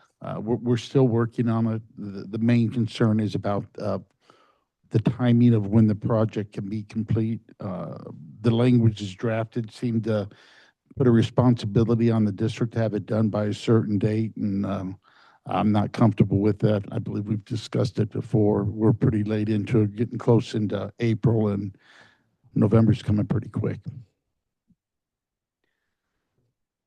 Okay. Yeah, and if we can't get out to bid with Dune 3 soon, then, I'm not sure we'll be able to proceed. So Okay. that, just to get the contractor on board and get them started can take several months once you go out to bid, and then, yeah, Okay. as you all know. All right, Rademacher, we're talking about phase 2. That would be on Rademacher Way and Gordon Street. I know that the Groundwater Authority has moved ahead with that third-party company to get those last easements, so they're working on that. And we did get an official letter from the Division of Drinking Water approving the plans for that Okay. second section there. I think So, that's in your board packet. They're going to be approving who's ever going to handle the easements. yes, I think they're doing some kind of a amendment with that company. But, oh. And then last but not least, I don't have anything really new for Hometown. We did put in a request to extend the deadline, the beginning and the end of the project. The beginning to cover expenses that we had before the agreement was signed with the state. We want to get those covered. And then the end, they wanted to give the Division of Drinking Water more time to work with Hometown and see what's going to happen there. So the request was until February of 2029. So I'm just waiting to hear back Okay. whether So it's that in has been Hometown's granted. hands, more or less. Yes, Yeah. it is. Right. Okay. Anything else on that? Any questions for the board? All right. Now, what's for number 2 on there? Oh, Brady Street transmission. Brady Street. Do you have a question? Okay. No questions. You have a public. Oh, do we have any? No, I don't think, do we have anything? Okay. Okay, caller, do you have any questions, comments? Yes, this is Renee Westolusk. I have a couple questions for Renee Marquesho. Can you repeat what you mentioned about in your current CSD? The only thing I mentioned is that they are planning to have another public meeting. We think it will be in April. That's all we really know right now.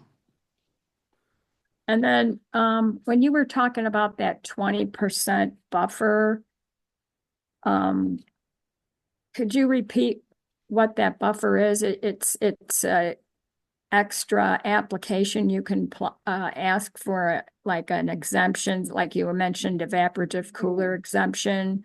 Oh, that's the for conservation as a way of life stuff? Oh, okay, Yeah, yeah. for non-irrigable, you said a non-irrigation purpose? Irrigable, but not irrigated. So there's a portion of land in our valley that's, of course, not irrigated, which is quite a bit. And I guess they take like 20% of that and they'll give you some kind of a credit. I'm not exactly sure how that works yet because it's not being imposed. And it's like a future type of thing that they're going to take into account. They call it a 20% INI buffer. So we haven't really looked at that yet for our district and how much it would be, but I know I'll be looking at that with our consultant in the future. Does that include getting an exemption for the evaporative coolers? No, that's completely different. Okay. Okay, thank you. You're welcome. Thank you, Renee. Anything else before we move on? All right, on to engineering part 2, Brady Street transmission pipeline replacement. Yes, I have some pictures for you. Our construction crew is at and through that Ward and Brady Street intersection. This is a picture of them approaching that intersection there. And that is where we're planned to terminate for this year, the project, and get this pipeline back into service. We had talked about last week going a little farther, just to make it a little easier for next year. But because the weather is getting hotter, we really need to get that pipeline back in service. So they're going to go ahead and finish where they are, that intersection, and proceed with, the disinfection and flushing. and all Across the that kind of stuff. intersection. Yeah, go ahead Okay. with some more pictures. You can see they had to have the intersection closed for a few days. And then the next one will show you that cross, that 24-inch by 12-inch cross there that they installed in that intersection. So they've done a great job of getting all that work done, a nice, clean site, and getting the compaction done without any issues with the county, and working well with the county inspector. You So it's said at gone the really well. cross right there? Uh-huh. So you have a lateral, you've got the line going up and down. Yeah, you're looking north-south, and Yeah. so east-west is 12-inch on So- Ward. I was out there and I was looking at it and I'm like, they're putting it in and they got these two big flanges that go left and right from the straight pipe, but there was no pipe to hook it to. And I'm like, I thought I was really being dumb. Like, where's the pipe? And it turns out that the existing pipe that we've already taken out crossed earlier and then made a 45 on both sides. And so later on, after they get everything disinfected, I think they're going to tie that in. They're going to have to dig another trench across the road to actually tie it in both ways. So if you were to look really closely at that picture, you'd see it's not yet tied in, but Right. it will be in the future. Yeah.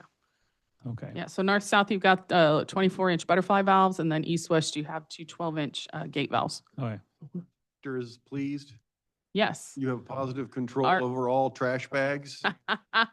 Our in-house inspector's done a bang-up job. He's doing a great job. Okay, anything else? Any comments? Sir. No callers? Good job. All right, we'll go on to financial update.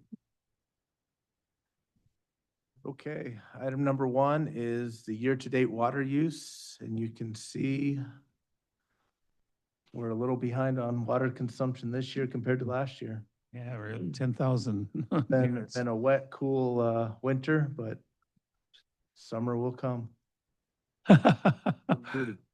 Exactly. Really does. Now, I take it that in January, and it looks like it may be February, is there gonna be a replenishment fee or a credit?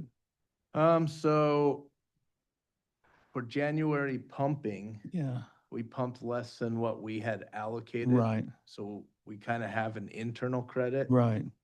February, I think we had about 20,000 we'd have to pay in replenishment fee, but Okay. that credit from January. will Okay, I actually see. Cover that All right. and then some, so. But then summer's here. Yeah, okay. So this is year to date. Are you comparing this period of time in 25 to this period of time in 26? Yes. It's a 9% drop. Yes. Yeah. All right. Any more comments on that? Questions? I'll just make a quick note that 25 was a little bit of a bump up. I think in 24, we were kind of down. And then 25, we saw a little bit of a spike and now we're down again. I don't think we're down to 24 levels, but I think we're pretty close, at least for these last 2 months. But overall, yeah, we're still above 24 level, I believe. Okay. David, did you say it was a 9% drop? Yes. Okay, well, again, I would like to just make the comment that that 9% drop is actually 9% of our water income, 40, it's only 9% of 40%.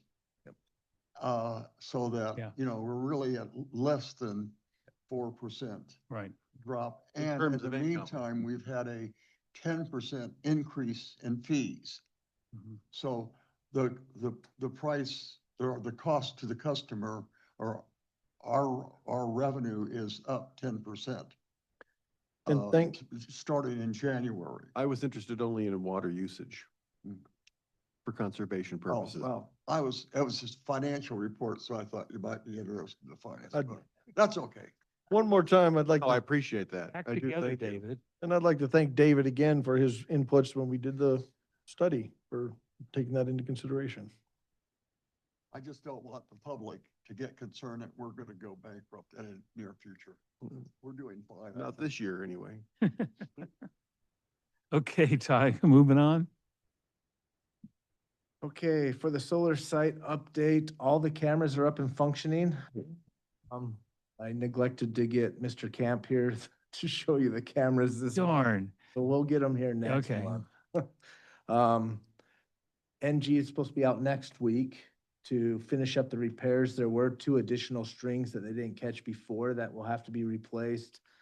I think the cost was a little over $5,000. I sent that off to Sederma, so hopefully they'll Okay. cover that as well. So when I hear back, I'll let you know. But yeah, next week, they should be completing all the repairs. Great. All right. Next item. Financial reports. So year to date, through February, we have actual revenue of just over 12,172,000.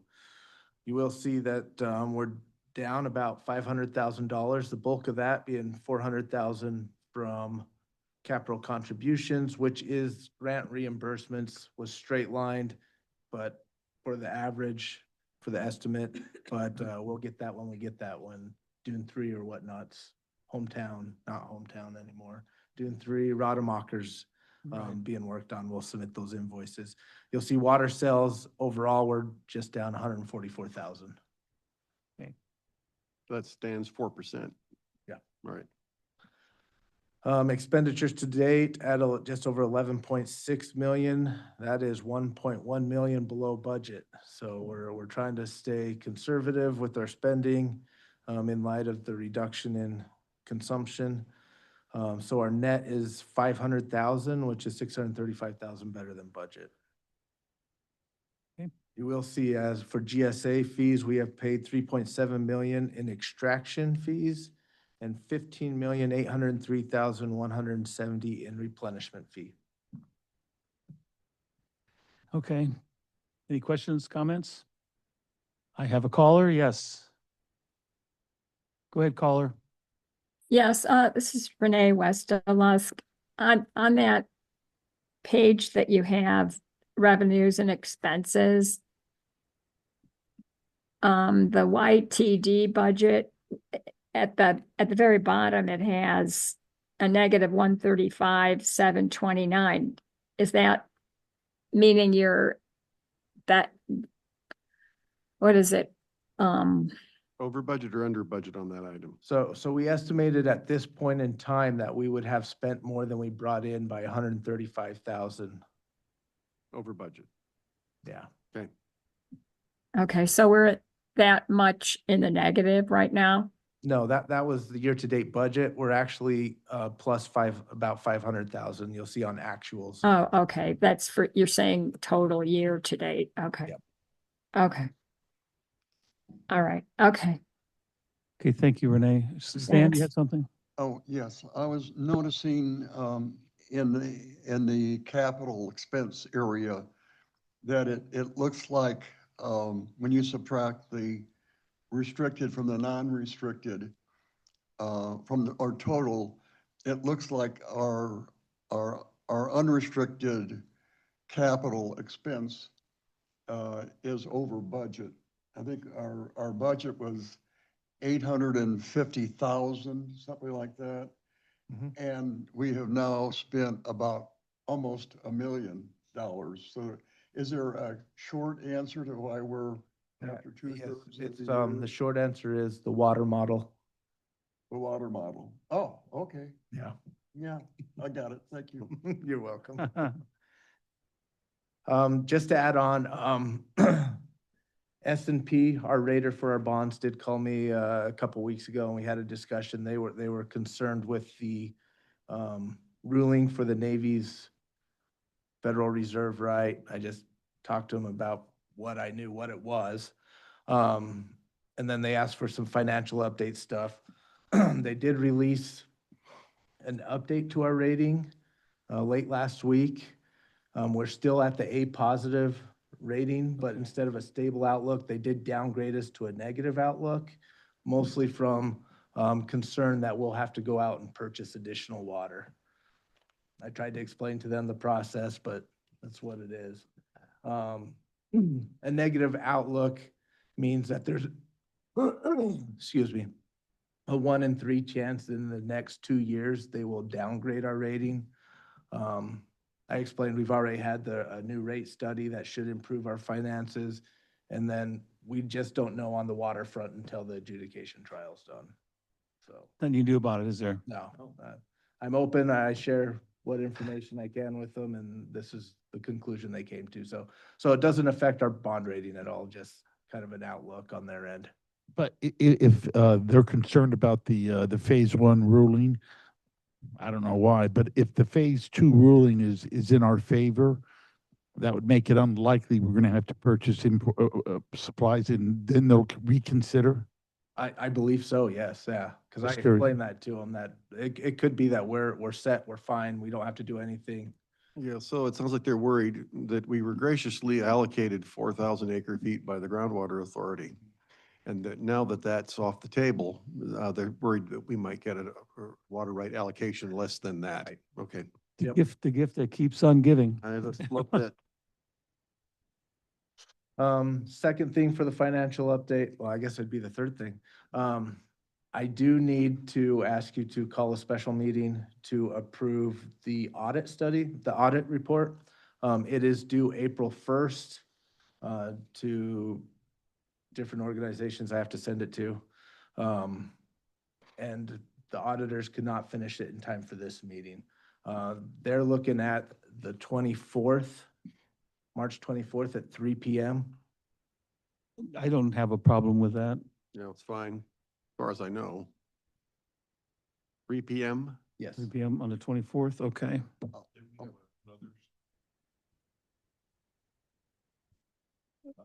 Mark?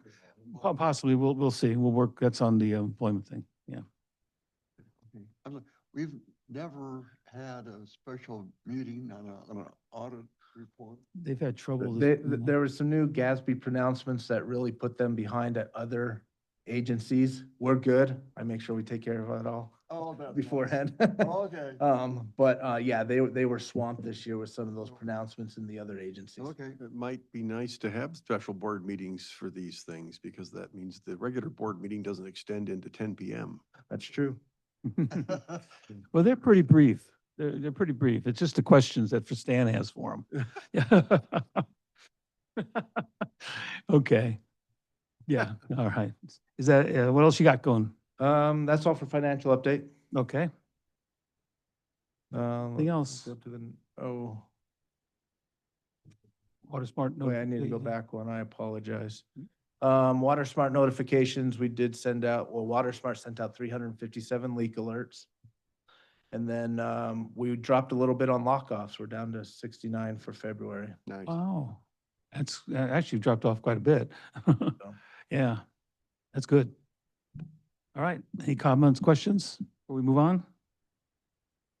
All right, we'll move on to the operations update. I'll give you 1 minute. I'm just kidding. You got this, sir. We'll make this quick so we can get out of here. Oh, I'm sorry. It looks like we have a call. Okay. Go ahead, caller. I just want some clarification from Ty about under the financial report.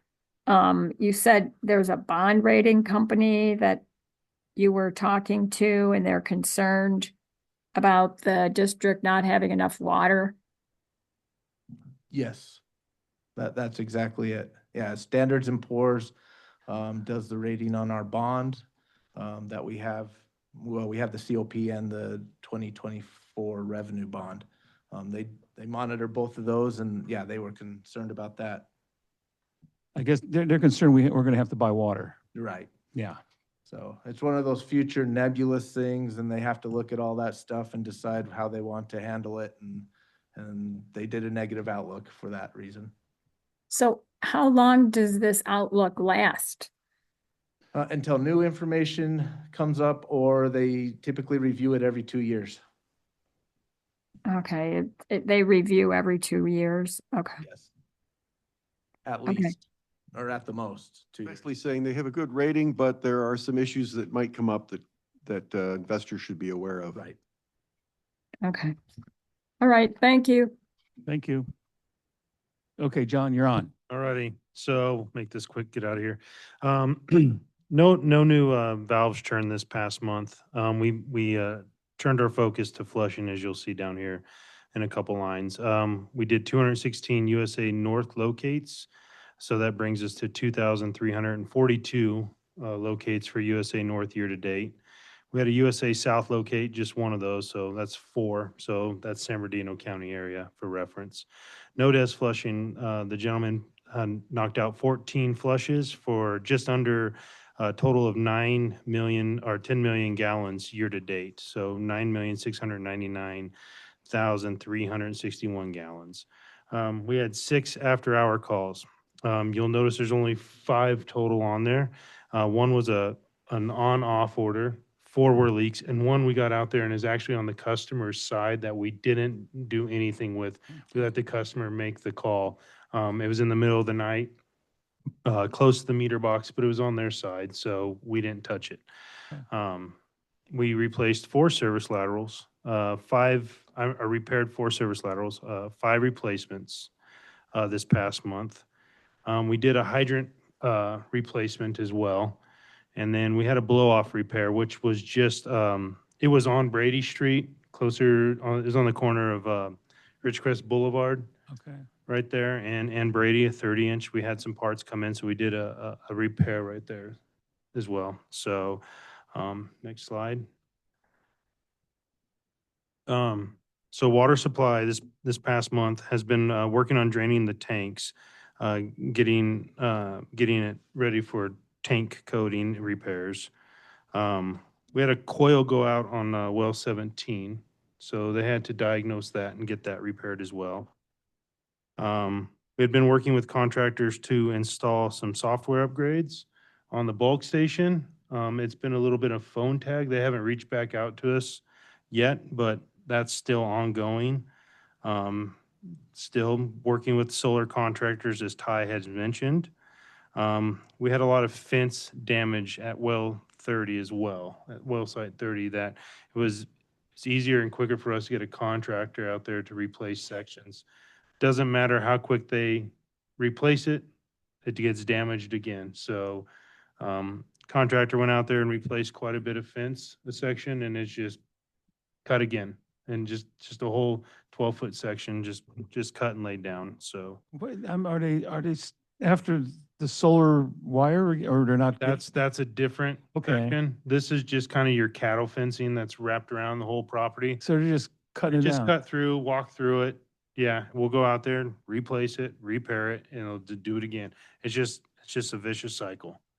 So there's an easement that runs through there that is a communication easement, and it's fenced off with a lock, and they'll cut right next to it just to use that easement on site. Just to walk through. Just to walk through. So, and as they walk through, they like to cut other stuff. So we had to do that this past month, and the gentlemen have also been working on all the radios, the IP radios.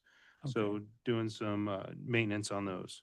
How much longer do we have with our camera tower, our portable camera? They'll be coming, picking that up the morning of the 17th, it looks like. But Okay. that So we site could- is already secured with Chris's cameras, as we'll call them. Okay. I'd like to see the person who's cutting our wire identified and billed. Yeah, where they're cutting the wire several hundred yards up, kind of in a weird spot where some big old trees cast shadows, it's really hard to identify. So the cameras have looked, but we can't. Are those trees on our property? No, sir. Okay, I know what you're thinking. I know. Yeah. And you can't identify about when it's happened, just randomly. Just, they've been on motorcycles in the past and will drive by and just cut fence and keep going. Yeah. and Just we- for the kicks. Just for the kicks. This is out away from the actual solar part of this. Right. It's a large piece of property out there. Junkyard dogs. I wanted to clarify one thing if I can on the first item with the tanks. We have 3 tanks, our newest tanks that we've been slowly draining so that we could do anniversary inspections of the interior coating. That's what we're doing right now. We're not actually repairing anything unless it needs to be repaired. But yeah, the contractor's coming up and the coating subcontractor and they'll. By take a look draining, at it. you mean you're allowing them to empty and not refilling them? Correct. Okay, you're Mhm. not spilling them out onto the ground? Well, yeah. No. Use the no-dash truck this year to transfer a couple Nice. tanks. So that as much as we could. And then when we couldn't, then we had. Get it down as far as they can. I assumed, and I just, because I imagined also somebody would want to ask a question about Yeah. that, so. Yes. All right. Any more comments or questions for John before I take the caller? All right, caller, you're on. Yes, this is Renee Westelusk. How are you paying for the tank recoating?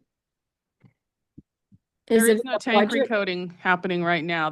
That's not happening right now. The tank issue, the tank thing that John mentioned was we're doing inspections of the tank interior coating on the newest tanks. That's part of the contract for when those new tanks were built, that they have to do an inspection after a couple years to take a look at the interior coating. Okay, this doesn't have anything to do with past meetings where you discussed that. No, ma'am. That is going to be budgeted for a future, maybe hopefully next year, but possibly the year after. Okay, all right, thank you. Thank you. Okay, any other comments? Johnny, all done? Just future real quick. Ron, as you saw, we did a lot of work out in the yard. The gentlemen are prepping the yard for the steel building, hopefully here shortly.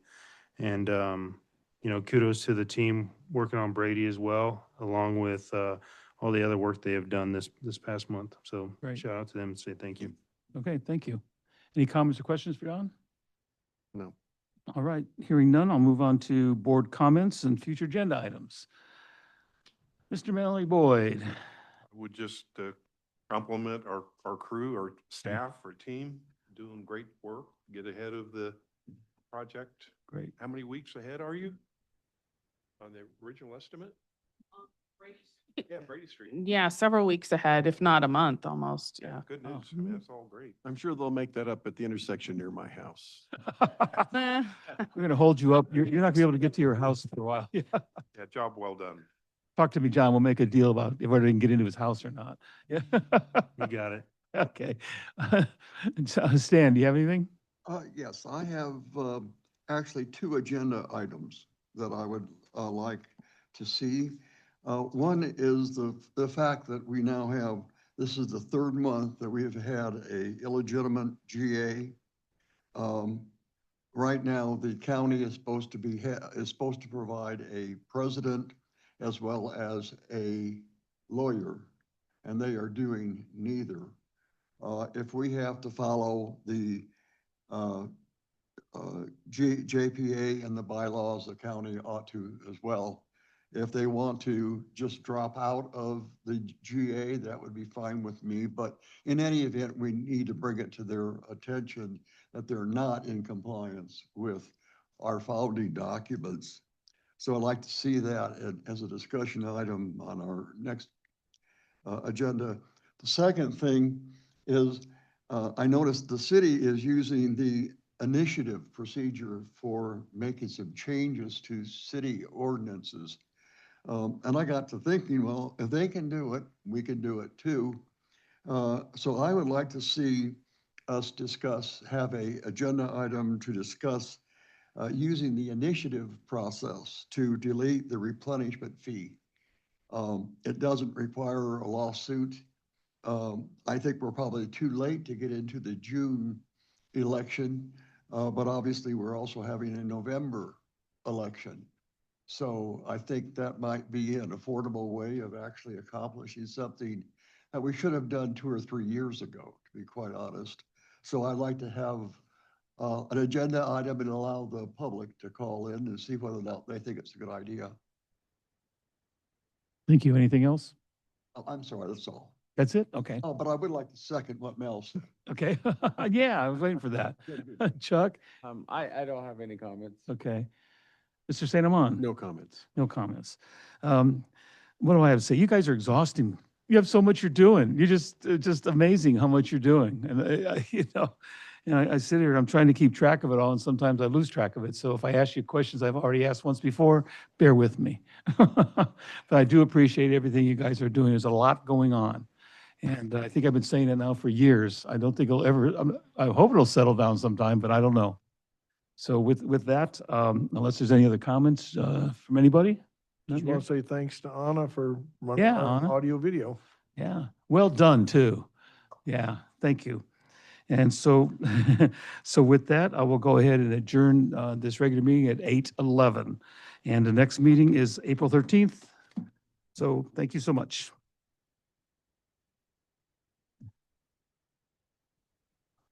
Yeah, sure. I'm just running out of.